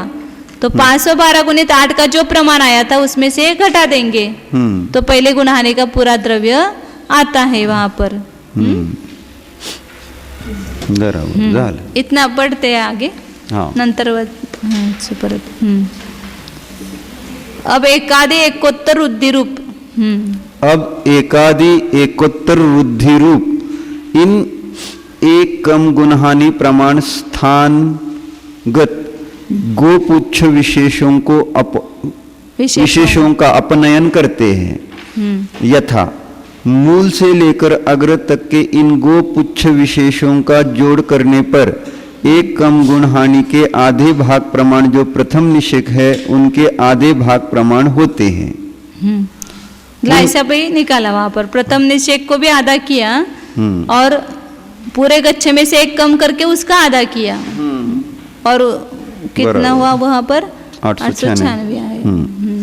512 का आधा किया तो 256 हुआ, और ये 4 हुआ ना, ये नहीं 8 वजा 1 7 भागिले 2 नहीं, माइनस करना है ना उसमें से.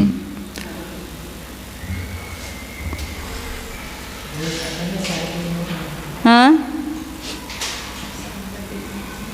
7/2 है. हाँ तो 3.5 हो गए वहाँ पर. तो 256 गुणित 7/2 करेंगे तो वहाँ पर 896 आता है. इसको पुनः करके देखते तो थोड़ा सा आता है बराबर. यहाँ क्या किया, 512 गुणित 8 किया, तो जो प्रमाण आया वह क्या हो गया, पूरा धन हुआ. और उसमें 32 इस प्रकार जो चय आए हैं इन सबका जोड़ किया, तो यहाँ पर 32 कितने हैं, 7 है, और यहाँ 32 कितने हैं, एक बार है, तो 1 से लेकर के 7 तक का जोड़ करो और उसको 32 से गुना करो। तो हाँ, अपन हमेशा निकालते उच्चय धन के इससे संकलन करने के सूत्र से 7 गुणित 8/2, तो ये 7 का संकलन हो जाता है। तो ये कितना आया? 28 आया। और 28 गुना 32 करते हैं तो यहाँ पर 896 आते हैं। 32 को 8 से गुना किया तो 256 आया। 6 25 अच्छा 32 गुना 64, 64 और 25 800, वो क्या बोलते हैं 79, नहीं 89 बोलते हैं क्या? 89 हाँ, नहीं ये इसको क्या बोलते हैं? 89 को 89 बोलते हैं, 89 भी बोलते हैं। 89 माना, हाँ 89 बोलते। चलते 89। तो 896 ये क्या हो गया? चय धन। इसी को उन्होंने अलग पद्धति से दिखाया। 512 को आधा किया और 8 माइनस 1/2 किया यहाँ पर। तो मतलब क्या हो गया? 512 का से भाग दिया तो 256 आया। 256 गुणित 7/2, तो यहाँ पर 2 का ये भाग दिया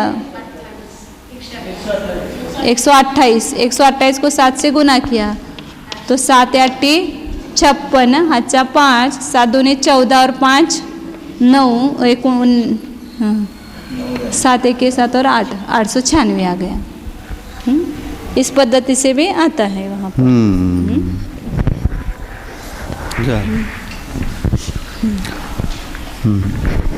क्या हो गया? पुनः उन दो, मतलब अभी ऊपर दिखाया था वैसा करो या प्रथम निषेध को क्या करना? 2 भागों को इकट्ठा करने पर 1/4 कम, मतलब गुणहानि के चौथे भाग में से 1/4 कम करना और उसको प्रथम निषेध से गुना करना। प्रथम निषेध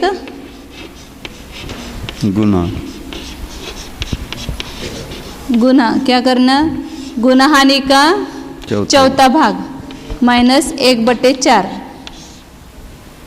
तो गुणहानि कितनी है? 8 है, उसका चौथा भाग किया, उसमें माइनस 1/4, तो कितना हुआ? 7/4 हुआ। और 512 वो तो अभी किया है गुणित 7/4, अभी किया था ना कि 512/2 करो या 7 गुणित 7/2 किया था। वही यहाँ पर प्रमाण आएगा। 4 का भाग दिया 128 गुणित 7 बराबर 896 होगा। गुणानि का चौथा भाग में से 1/4 भाग घटाना और प्रथम निषेध को गुना करना, तो भी वो छेदन आता है। फिर इन प्रथम निषेकों को गुणहानि प्रमाण प्रथम निषेकों में से कम करने पर 1/4 भाग अधिक गुणहानि के 3/4 भाग मात्र प्रथम निषेक शेष रहते हैं, क्योंकि गुणहानि में गुणहानि के कुछ कम 1/4 भाग का अभाव है। उनकी यह संदृष्टि स्थापित करनी चाहिए। प्रथम गुणहानि का द्रव्य, प्रथम गुणहानि का द्रव्य अपन 3200 है, उसको सब प्रथम निषेक प्रमाण से करेंगे तो कितने प्रथम निषेक होंगे? तो वहां पर एक निषेक में तो 1/4 भाग रहेगा और मतलब कितने हो गए ये? 1 2 3 4 5 6 गुणहानि का चौथा भाग, तो कितना हो गया? 2, और उसमें से 1/4 भाग कम करना है। ऐसा किया ना वहां पर। 896 कम हो गए ना, तो शेष कितने रह गए? 3200 में से 896 कम किए, तो जो शेष रहे उसके कितने प्रथम निषेक होंगे? तो उतने कम हो गए ना। 1 और 1 का चौथा भाग कम, 1 चौथा भाग 512 और हाँ हाँ 1 का चौथा भाग रहेगा। हाँ आधा मतलब 4 हो गया। आधा नहीं, चौथा भाग किया था ना, चौथे भाग में से 8/4 में मतलब वो गुणहानि का चौथा भाग हो गया। 8/4 किया और उसमें से 1 का चौथा भाग कम किया, मतलब 1 निषेक का चौथा भाग कम करो, मतलब गुणहानि में से 2 कम किया तो 512 8 गुणहानि का प्रमाण है, तो 2 कम होंगे तो क्या हो जाएगा, 6 कम हो जाएंगे, 6 रह जाएंगे ना वहाँ पर, 6 प्रथम निषेक रहेंगे। लेकिन उसमें से और 1/4 भाग कम किया, इसलिए वहाँ पर ऊपर इतना होगा और 128 रहेगा, बराबर रहेगा। तो 6 निषेक रहेंगे, हाँ, और 128 ऊपर रहेगा, क्योंकि वो गुणानि के 1/4 भाग में से 1/4 भाग कम किया है, बराबर। इसलिए मतलब 512 गुणित 8 पूरे थे ना वहाँ पर, तो 6 धन घटा दिया, मतलब 896 घटा दिया, मतलब 896 मतलब कितना है, 512 और 6 बार। गुणित 128 गुना 3 है ना वहाँ पर, मतलब 128 गुना 7 है ना वहाँ पर, 512 मतलब 128 गुना 4 होगा, और 128 गुना 3 मतलब 3/4 भाग, इतना कम होगा। 1/4 भाग शिल्लक राहणार, हाँ। 1 आणि 3/4 कम कम होगा। पूरे जो गुणहानि कमी का प्रमाण कितना है अभी बताए ना यहाँ पर, ये इतना कमी का प्रमाण है, त्याची सिद्धी कर। 7/4, हाँ? ये 7/4 है, वो पूरे 512 गुणित 8 है, हाँ? इसमें ये 7/4 कम करेंगे तो शेष कितने रहेंगे, तो 6 और ऊपर 1/4 रहेंगे, मतलब 8 में से माइनस 7/4 करेंगे, तो कितना होगा, 8 चौ 32, 32 माइनस 7/4 25/4 मतलब 6.25 रह गए ना, 6 और 1/4 रह गए, बराबर। 512 कितने रह गए, 6 और 1/4, 1/4 का अर्थ है 128 हुआ, बराबर। 512 का 1/4 मतलब 128 है। इतने मतलब प्रथम गुण हानि का द्रव्य प्रथम निषेक के प्रमाण से करेंगे तो 6 और मतलब 6.25 हो जाएंगे, बराबर। झालं की वही शक्ल में प्राप्त होता है, 512 6 बार और 128, उसका 1/4 भाग। प्रथम गुण हानि के द्रव्य को प्रथम निषेक के प्रमाण से करने पर इतना होता है। हाँ बोलो। मतलब जो चय धन है वो एक पूरा प्रथम निषेक और 3/4 प्रथम निषेक का 3/4 मतलब 7/4 प्रथम निषेक है चय का प्रमाण, चय धन का मतलब पूरा जोड़ के थांबायचं ना।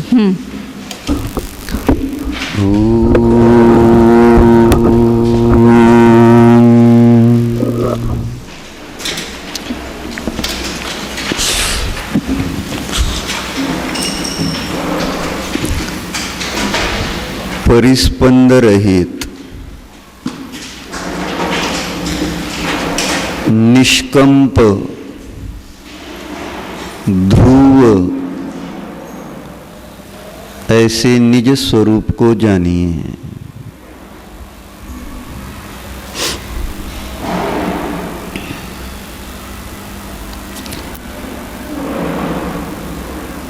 यह मैं ज्ञान दर्शनमय चेतनात्मा निष्क्रियत्व शक्ति संपन्न हूँ।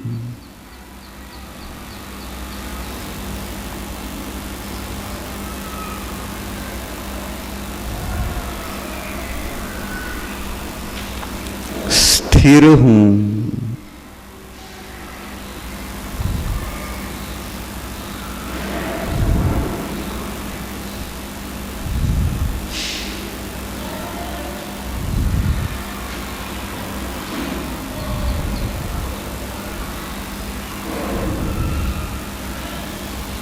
परम भाव स्वरूप हूँ।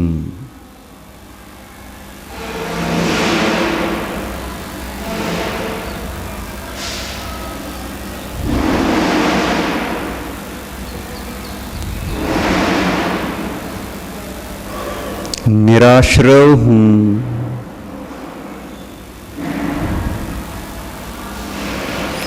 निष्कर्म स्वरूप हूँ।